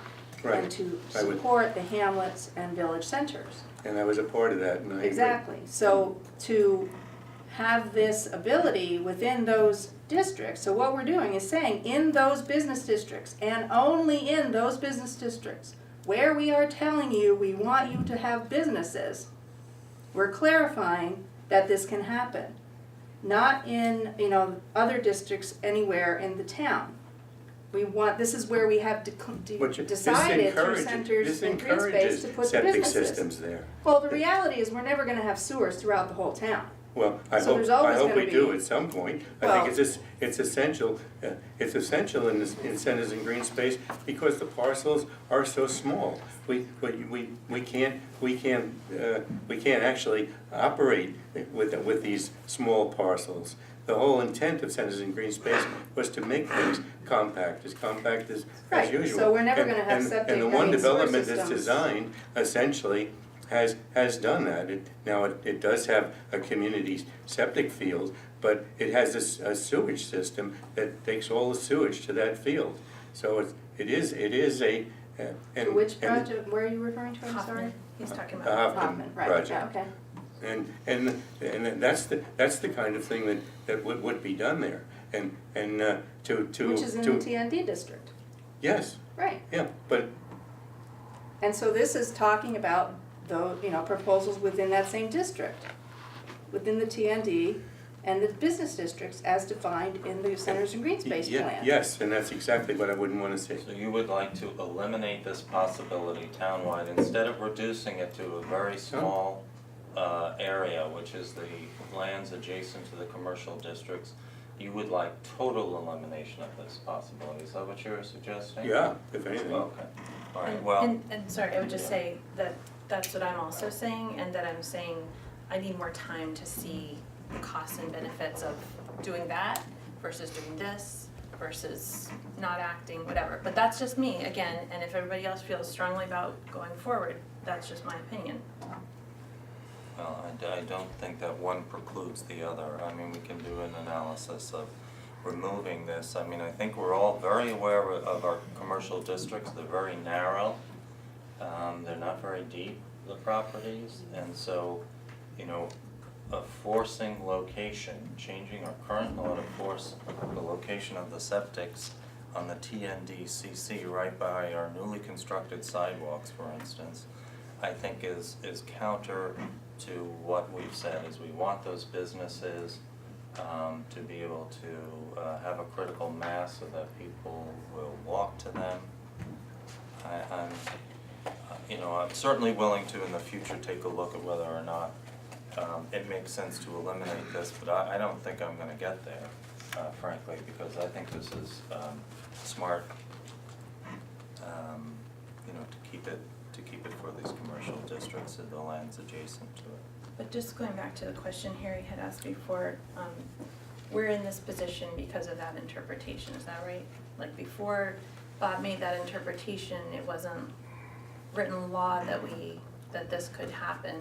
There's other parts of the like zoning 143D or whatever that talks about how if you have a parcel that's bisected, you can go a certain amount into the other parcel Sure, and that's things like like the that. principal use. Yeah, that's, Remember. I mean, those are different provisions that allow, that like address bisected parcels, but there's no other, like we don't, I mean, in previous, I guess we're defining for the first time what a subsurface utility is. Right, I mean, another way to think about it is that it was just thought of as a utility, and so it wouldn't have been regulated anyway. Right. All right, thanks. That's a stretch. No, I don't think that it is, actually. This isn't like street lighting. Well, Okay, at this point, we have, Well, Bill, you've been pretty quiet, and you were very active in Centers and Green Space. I don't have a lot more to say. I mean, I could, defend us a little bit. I mean, to Dominic's point, some of us have been talking about this for years, actually a couple of years, about the fact that when we did Centers and Green Space, we created some language which we hadn't thought through perhaps, and it had some unintended consequences. This thing, which Doreen will tell you, was brought up a couple of years ago when it became apparent that we had redefined lodging in the RD3 and that sort of thing. So all of a sudden, we were presented, with a problem that had to be corrected or changed. And then I suppose we did nothing about it until there was a practical case that came up, and our planning, our building department took action. A guy who's pretty well regarded, who's been around, Bob Fennell, for quite a while, and has a pretty good grasp of the subject, and he made a decision, and suddenly the town was presented with, his decision, and whether it was consistent with what we wanted or whether we would back it up or not. And at that point, we had opinions by our planner, who many of us have worked with for over 14 years.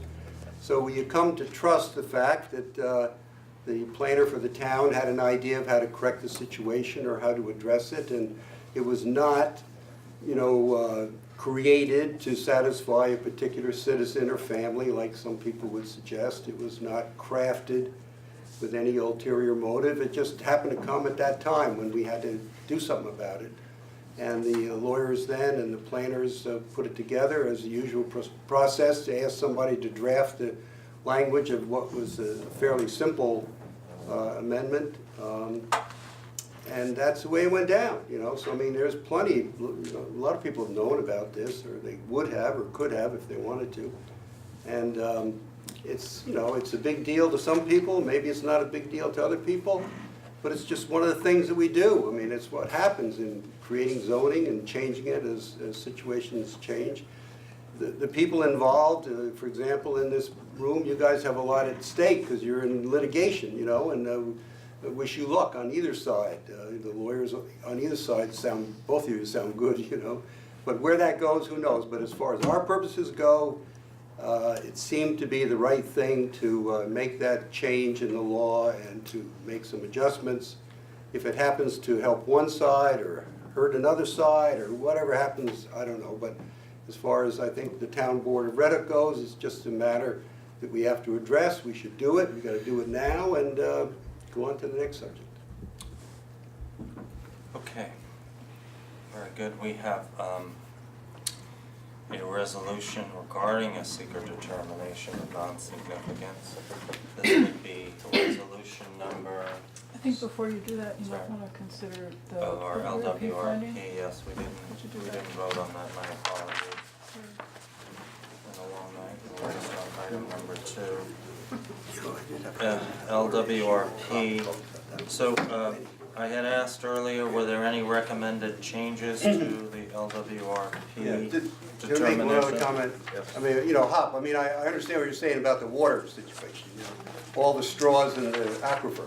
But I think, again, you will have a chance before the planning board to raise those issues, approve whatever your point is, and they'll have to tell you that you're right or wrong or whatever it is, you know. But I mean, that's, I don't think something that we can, you know, we can sympathize with you, but it's not something that we should, can really use as far as making our judgment tonight, but we understand it. Okay, very good. So LWRP consistency determination, this is the town board. I did not hear any recommendations to make any changes to the draft that's in front of you.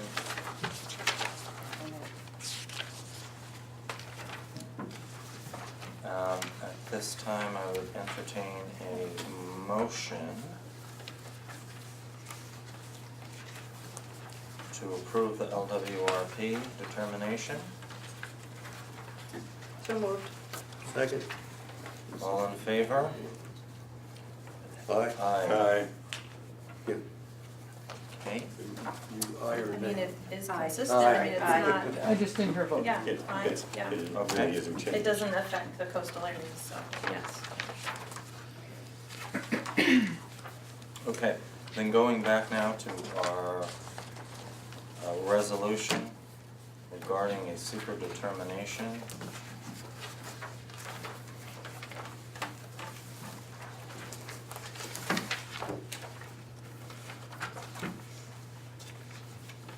And that is a resolution number, Sue, I'm sorry, 6. 6, thank you very much, of 2018. So that resolution would consider the adoption of local law A of 2018, and indicates that on January 9th that the town classified the action as type 1, declared its intent to serve as lead agency in this action and is the only involved agency, that the law would be applicable throughout the town, so that the board prepared and reviewed a full environmental assessment form and coastal assessment form, considered the criteria and seeker, and analyzed all of the relevant areas of environmental concern. Has reviewed a draft notice of determination of non-significance, otherwise known as a negative declaration, setting forth the reasons supporting the determination that the proposed action would not have a significant impact on the environment. The planning board determined that the proposed local law is consistent with the local waterfront revitalization program. The town board has determined that the proposed local law is consistent with the town's local waterfront revitalization program. And so the resolution would be to adopt a negative declaration and determine that the proposed action would not result in any significant adverse environmental impacts, and that a draft environmental impact statement would not be prepared, and authorizes and directs the town clerk to distribute a copy of this resolution to all involved and interested agencies, the town supervisor, and any person that has requested a copy, and to make all other filings required by law. Okay, and would somebody like to make that motion? That negative declaration is done, right? This is the adoption of the negative declaration, so this is This is it. what we just reviewed, right, this would adopt officially the determination of significance that we just reviewed, that the negative declaration, right, that we reviewed previously. Okay, Sorry. and, Right. was there a motion? So moved? Okay, is there a second? Second. Okay, any further discussion? If not, all in favor? Aye. I would, I guess abstain, because I stated I feel we need more time to review this. Okay, thank you very much. We have resolution number 7, which I'm is sorry, I a- didn't catch everybody's vote. Harry said no, Sarah abstained, and Chris, I didn't hear you. Christine? Aye. Christine? Aye. Okay, we have resolution number 7 now, dated February 13th, authorizing the adoption by the town board of the Town of Red Hook Local Law A proposed of 2018 relating to subsurface utility systems. There are a bunch of whereases, whereas a proposed form of a law entitled "A Local Law to Amend the Zoning Law Regarding Subsurface Utility Systems" was presented to the Town Board of Town of Red Hook at a meeting on January 9th, whereas the proposed amendments are consistent with the recommendations of the comprehensive plan. Whereas on January 9th, the town board received a full EAF and coastal assessment form and classified the proposed action as type 1 under seeker and declared its intent to serve as lead agency. The resolution being duly adopted on January 9th by the town board. A public hearing was conducted on February 13th as advertised in the official newspaper. Pursuant to 239M of General Municipal Law, a copy was referred to County Planning. Whereas pursuant to Section 143-141 of the Red Hook zoning law, a copy of the proposed local law was referred to the Town Planning Board. Whereas notice of the hearing was sent to the clerks of adjacent municipalities, and the town board determined on this evening that the proposed local law is consistent with the town's LWRP, and whereas the town board adopted a negative declaration determining the proposed adoption of the local law will not have a significant adverse effect on the environment. Whereas the town board of the town of Red Hook, after reviewing the comments received and after deliberation, finds it's in the best interest of the town to adopt said local law in the form attached hereto. Now therefore be it resolved by the town board of the town of Red Hook as follows. The town board hereby adopts said local law A proposed in 2018, a local law to amend the zoning law regarding subsurface utility systems, and we will now call that local law number 1 of 2018, in the form on file with the town clerk, and the town clerk is hereby directed to enter said local law in the minutes of this meeting and the town code of the town of Red Hook, to give due notice of the adoption of said local law to the Secretary of State, and to take all other actions as may be required by law. And who would like to make that motion? So moved. And who would like to second that motion? Second. Is there any further discussion? Okay, if not, all in favor? Aye. Aye. Aye. No. No. Okay, the resolution passes. I thank you all very much for coming and participating. And we will now move on to the next item on the agenda, which is local law B, proposed of 2018. That's with regards to a reduction in the number of ZBA members for the town of Red Hook ZBA.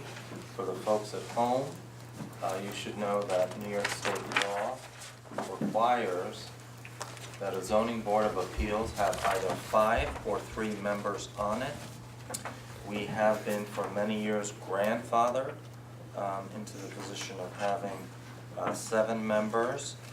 This board and other boards have discussed the possibility of going to 5 members and when it would be appropriate timing to do so if they were interested in doing so. And so that's why this matter is in front of us. We have the recommendation from the chair of the ZBA that we reduce the number of members to 5 as well. And we have some resolutions for consideration. The local law, which has been available in town's clerk's office. And do the town board members have any comments they would like to make before we entertain that resolution? And some. Okay. I would just say, Ann, I appreciate your comments, and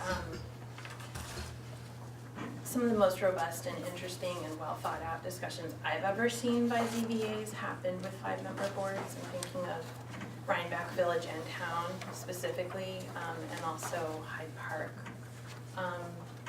So I think the number of people, as far as robust discussion and really thinking through the issues, personally, I don't think is a concern.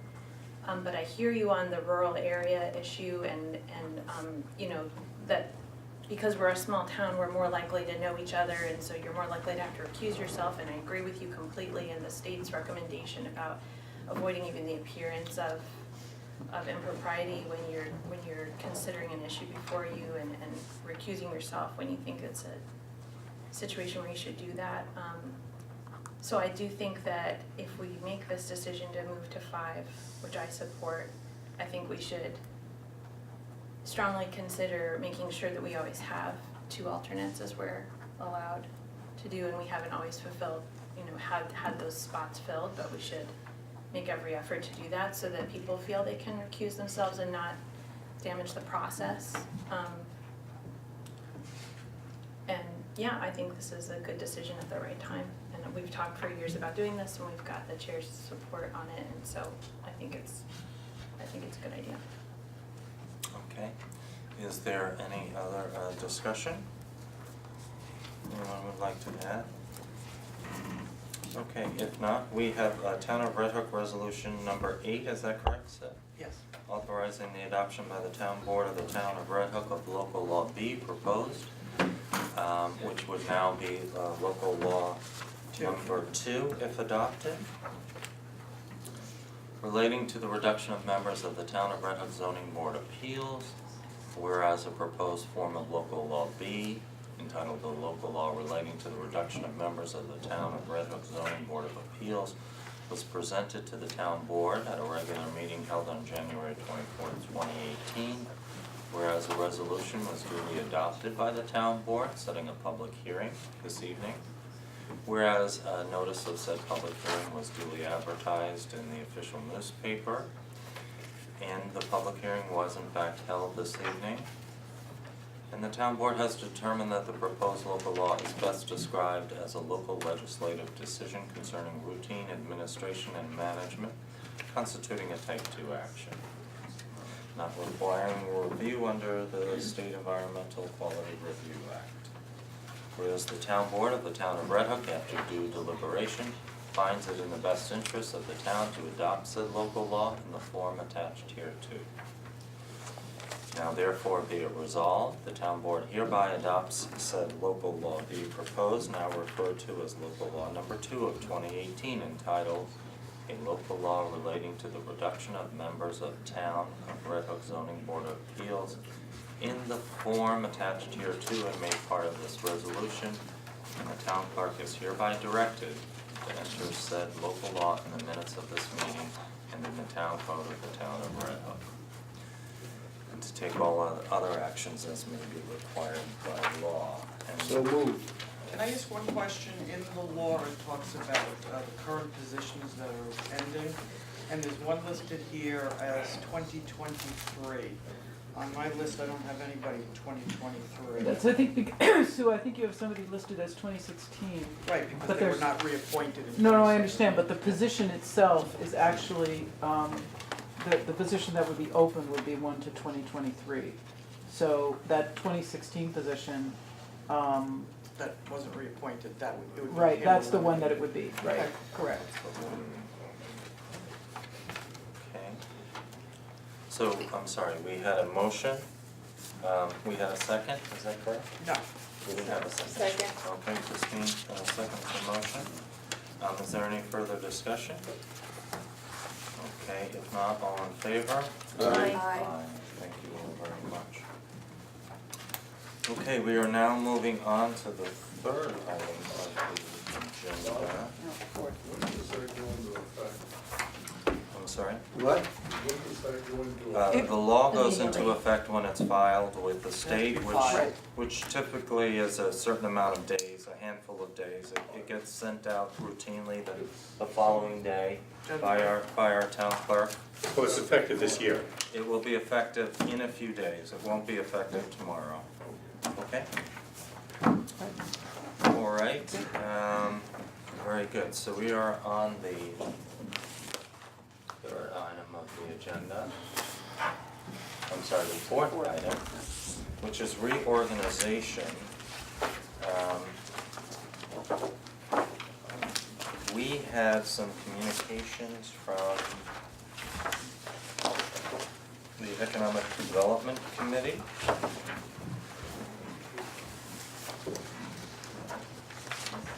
The chair sent to us a letter indicating that all the committee members would like to be reappointed. I didn't know if you had any thoughts about that. Otherwise, here's who we have up for reappointment on the EDC. Is Marty Breiling, who appears to be of a term that expired on 2016. I'm not sure why that was not a reappointment, but it's a holdover. No, Dan. the whole group that wasn't reappointed. Right, I don't know how that happened. Okay, Dan Budd, Todd Bayray, Jessica Stingo, and George Verilli. So may we take that as a singular motion, please, to reappoint those individuals for a 2-year term ending in 2018? So moved. Okay. Thank you very much. Any further discussion? If not, all in favor? Aye. Aye. We also have a chair appointment, again, Dick Wambach is interested in staying on as the EDC chair, and I would happily make that motion to reappoint him as the chair. Is there a second? Second. Okay, all in favor? Aye. Aye. Thank you very much. So we still have 2017 ones to reappoint, of which Dick Wambach and Ken Migliarelli are 2017, so extending their terms to 2019. Amanda Bodie. Did I miss it? Oh, I'm sorry, Amanda Bodian and Chris Close, so that would be 4 in a single motion. To reappoint Amanda Bodian, Chris Close, Ken Migliarelli, and Dick Wambach to 2-year terms ending in 2019, and I so move. Second. All in favor? Aye. Aye. Thank you very much. We also had a letter from an interested individual in the, for the open spot at the Ethics Board. I have an issue. Right, well, I'm gonna bring that up. Okay. Yeah, She has to so be a Democrat. we have to figure out whether or not it fulfills the requirements of that ethics committee, which is a balance of political affiliations. It's just hard to imagine that politics enters into this, but it does. Well, that's the point of it. So the Well, I guidelines for that understand. committee are that you can't have more than 3 people of one party. Right. Yeah. So So- it doesn't say how many you have to have of a specific party, right? It's a it's structured with 5 people, and the majority of the committee depends on the majority of the board. Right, so if you've got, right now you have 2 Republicans and 2 Democrats. That's right. And she's unaffiliated. Is she? I don't know. Yeah, that's what she says in here. Does She she? says, Okay, it's well, line 5, right, 6, 7, 6, yeah. 7. I have read through the qualifications and can attest that I am not an official nor member of a political party. Right. I wonder if we could do that. Have somebody unaffiliated as I believe so, as the Harry. 5th member? I believe so, but let's check the requirements. We're not gonna make the appointment tonight because we haven't had an opportunity to ask for input from the chair of that committee, Fred Cartier. And I'm sure he may wish to have an opportunity to meet with Brenda. Yeah. And, others may as well. So why don't we hold over on making a decision since there's no urgency to appoint that person right now to We our haven't had a next meeting. complaint of 4 years. Yeah, so let's do that at our next meeting, shall we? And let's reach out, I'll reach out to Fred and see if he is interested in meeting with Brenda. Harry, I would note that I would like you to make sure that the board is fully constituted for when it is needed, and also I have recommended that you Have ask the regular board to meetings. help you with regular training that should be done on ethics matters. Yeah. Any suggestions on the source of training? Well, like would the that training that Ann avoid- went to sounds good with the state, I don't know what that was. Sure, I mean, about. just reviewing the ethics code Yeah. with your employees and with your new board members is a helpful thing, so that they understand the requirements for recusal when they have a matter that they may be involved in, and what does it mean to be involved in a matter. I mean, really just going over the ethics code that you have, because it's you know, it's based on the state requirements and it's based on the model codes, but, you know, it's not always easy to understand for I the think Fred has average done that, person. I know he's done it. I understand, but not recently, and I No. just wanna encourage you to try to make sure that happens on a regular basis. We've had Yeah, an no, I annual agree. I meeting mean, for that purpose. They haven't met in a long time, and that's not necessarily a great thing. It's not like a the Aren't they Williams, required to meet once a year, I Yes. think? like the They're Williams required. lumber yard, you know, has like how many accidents it's had in the year or whatever, and it like counts them up. But ethics isn't really like that. Like you ought to, I think, meet and all be aware of what the issue is. So not having ever met doesn't mean that you don't have any ethics issues. That's all I'd say. Okay. I think that's all we have. I thought we had communications on senior services, but I see we're not up to date on this list.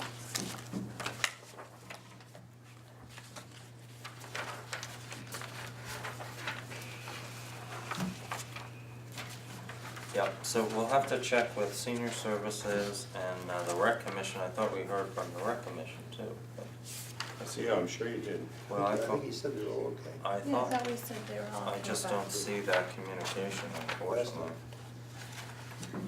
Well, why don't we go ahead and make those appointments if you were all sure that you saw that communication. That's, For what? sorry, Recreation Commission. Did we do that already? We did it I already. thought we did it. Well, I'm sorry that my draft I have here does not reflect that they were updated. I have a February 9th draft. Sue, is that what yours shows? Same thing. And it shows that they're not updated with their 2-year terms then. February 9th? Yeah, that's the draft. Looking right at the rec. It says 2017, like nobody should end on 2017. Oh, like they I should. see, I'm sorry, yes. So There either should- there should we be did 19. act Right, and we right. didn't update this, or Okay, I'm else. sorry. Well, yes. why don't we go ahead and just make that motion to reappoint if for some reason we failed to do so. It was more than just this form wasn't updated. No, maybe it was just the form wasn't updated, but if you wanna Why don't we, redo it. it'll just yeah. be duplicative, so a motion to reappoint Doug Strawinsky, Charlie Nugent, Lori Lovis, Tom Gilbert, and Yvonne Turketti to 2-year terms ending in 2019, and I so move. Second, can Yes, Can I just Strawinsky clar- is can I just already, clarify? Yeah. Strawinsky is already Yeah, 18. but he's as the chair. But We the have to- chair- The we have chair to is do only it. one We have year. to change the chair to 18, but he's already, his term already goes to 18. Right. Did I mention him? I apologize. I You thought did. You read I his said name, Charlie that's all. Nugent, We'll do Lori Doug in a Lovis. separate Yeah. motion, since that's what, right, we usually do that for chairs. Okay, so one more time, I apologize. Charlie Nugent, Lori Lovis, Tom Gilbert, Yvonne Turketti, 2-year terms ending in 2019, those 4 individuals, and I so move. Second. Okay. Aye. All in favor? Aye. Aye. For chair, Doug Strawinsky, 1-year term ending in 2018. So So moved. moved. Thank Second? you very much. All in favor? Aye. Aye, okay. And then we're working on some of those newer committees, and we're getting there, Red Church and LWRP, Complete Streets, and I hope that we can do all of those at our next meeting. And yeah, I noticed Design Review Hamlet Committee, Sue, I see that's not updated either, and I'm pretty sure we voted on those folks. We didn't, because they asked, remember Christine asked us to. Yeah, and like- Oh, that's right. Right. And Thank you. senior services, somebody That's was right. gonna check with Nancy Finkel. That's You know, why and that one Nancy was in wasn't town done. hall today. Yeah, I know. Somebody was supposed to call, I think, a while ago. Bless you. Bless you. Okay, well, we'll check with Andy Kerr, or maybe Ann Rubin can check with them since she's the secretary. Okay, and we'll get to those at our next meeting. So that's all I have for reorg. The next item is a discussion about authorizing the extension to the engineering agreement.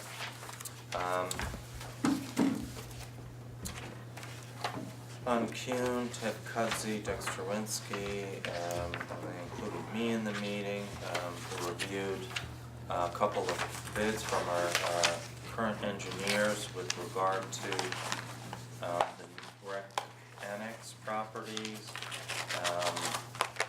And you've seen the letter from Ted Kudzi, his recommendation on who we should use to draft those plans. As you know, we are going to construct a Challenger field and related infrastructure, and then ultimately more fields on the western portion of Linden Avenue. And so we have a couple of firms that we've been working with, and individuals, engineers we've been working with for some time now. And they have a recommendation which is in your packet. Did anybody have any questions about that? Ty and Vaughn is basically Brandy Nelson, right? Who used to work. Yes. Well, it's Brandy. And Ryan. And many Is that others. what we want? It's a very large firm. Yeah. And She left a local firm here, right? Yeah. And I think they've submitted as part of their packet some examples of the work that they've done and some Well, representation. just to clarify Bill's comment, I think she left an office that was in Hudson and has now Yeah. moved to an office that's in Rhinebeck. But who used to service the town of Red Hook, right? Her old job. Yes, yep, yep. So this is a recommendation. Were there any questions about it? I just had a question, not really about the recommendation itself, but about the project. So this is to help us understand all the things that are, like, it's basically listed in this memo from Ted, right?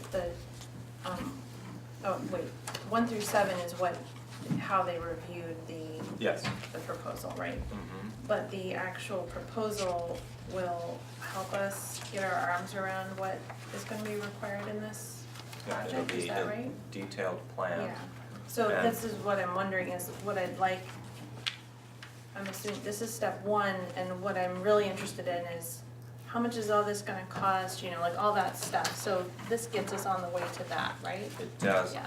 It does, and in particular because we've identified the possibility that we could utilize both our town staff, highway folks who are very handy with equipment and so on and so forth, and we expect to reach out to some of our local contractors. We've historically been very fortunate that many of them have assisted us in work on the rec parks that we have, and we have been advised by one of our engineers that we would be in a position to sit down with them and ask if they are interested in donating, a portion of services to help defray some of the costs with the park.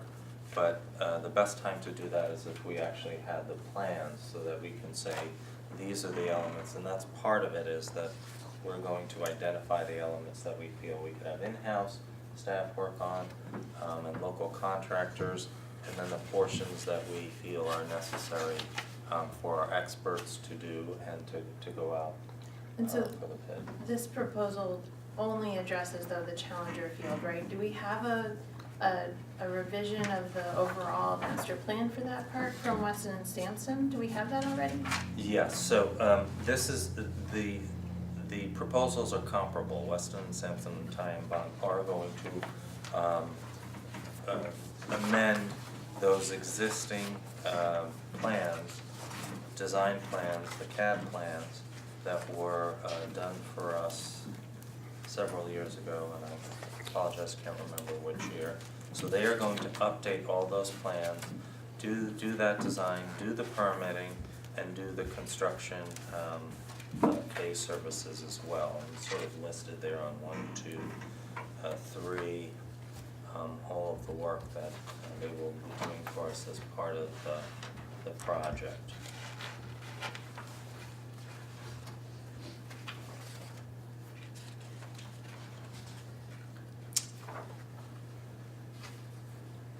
And I will note they came in with a lower estimate than they others. And again, just to clarify, they have, on page 4, they have outlined a 4-person project team, which does include Brandy Nelson, but it's not solely Brandy Nelson.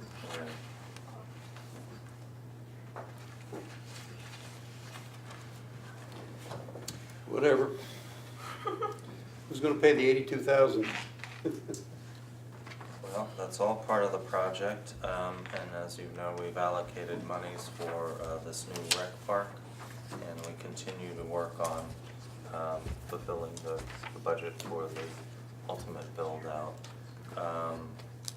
We have that grant. The grant requires, the $200,000 grant we received requires that we build the field itself by October 31st. Oh. Right. Could we give it back? You wanna give the $200,000? I'm just saying, could we? Is it an option? I just- I assume it's an option. Yeah. Where's that grant from again? That's a CDBG CDBG grant that we grant. applied for.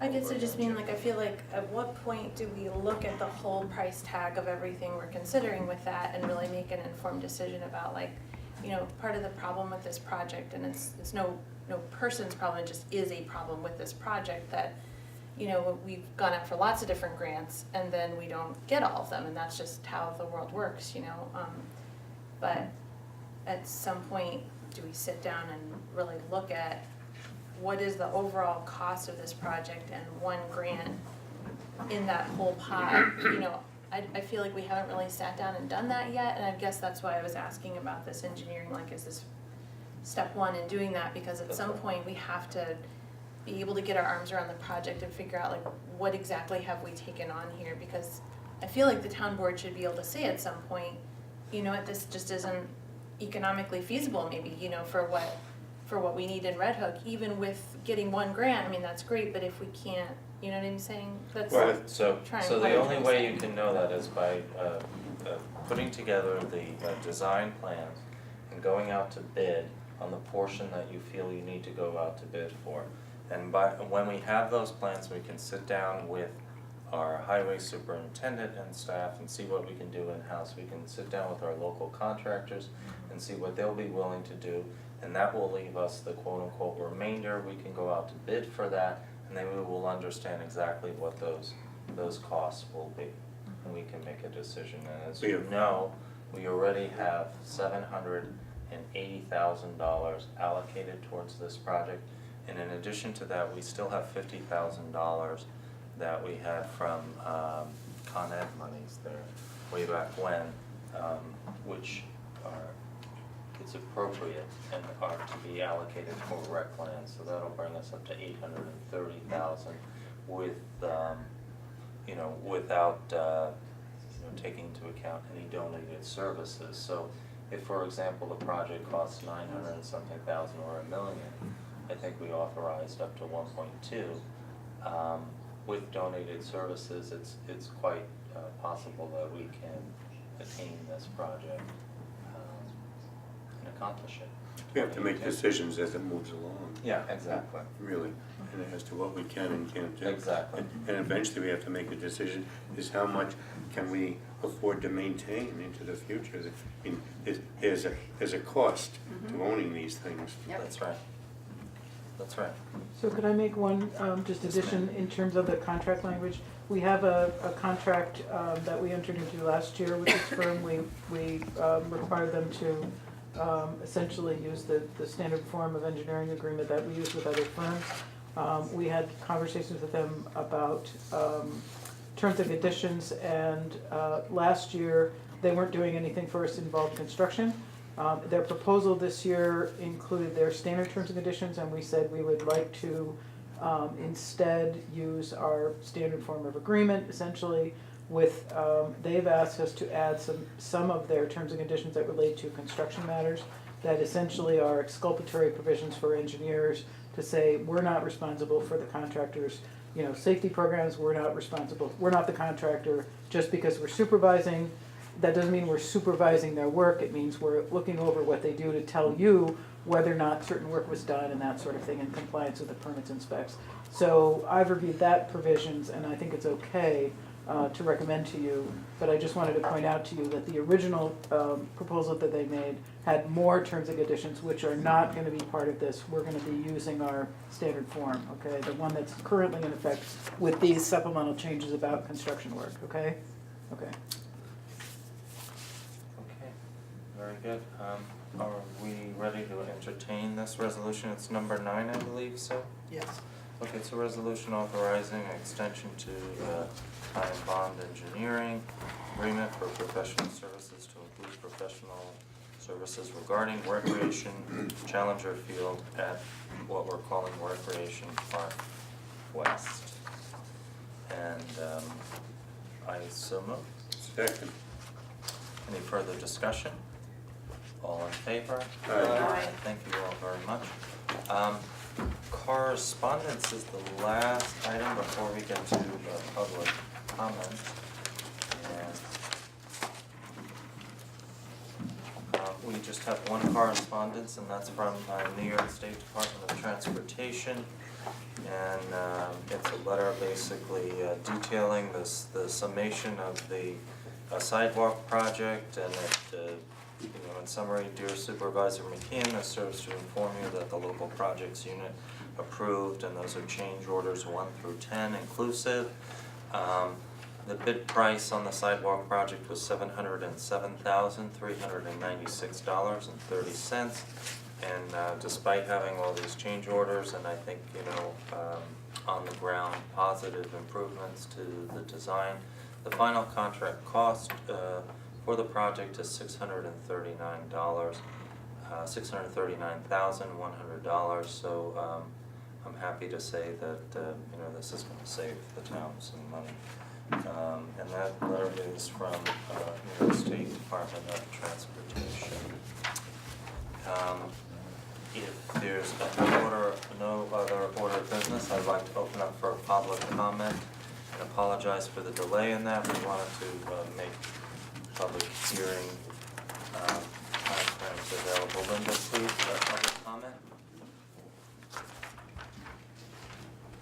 I think all taxpayers will be interested in this. I was wondering, there seems to be an advantage for someone to not pay their taxes due on time. As an example, Norman Gregg owned 8 properties, and on May 2017, the 86.6 acres were assessed for $20,466.73, which was not and has not been paid to date. Then in September of the same year, the 2017 taxes were mysteriously reduced to $19,373.73, saving a handsome reduction of $713.67, with only one 18.06 acre Gusky Road property paid in full with penalties. This property did not show up on the September 2017 or the February 2018 list, so it's assumed that the acreage was sold. For February's 2018 taxes, the new calculation for the now 7 properties owned by Norman Gregg is $19,560.13. So I ask you, how can each of our Red Hook taxpayers save on their tax bill by getting their assessment reduced before their taxes are due, so that they can also receive a lucrative money bonus?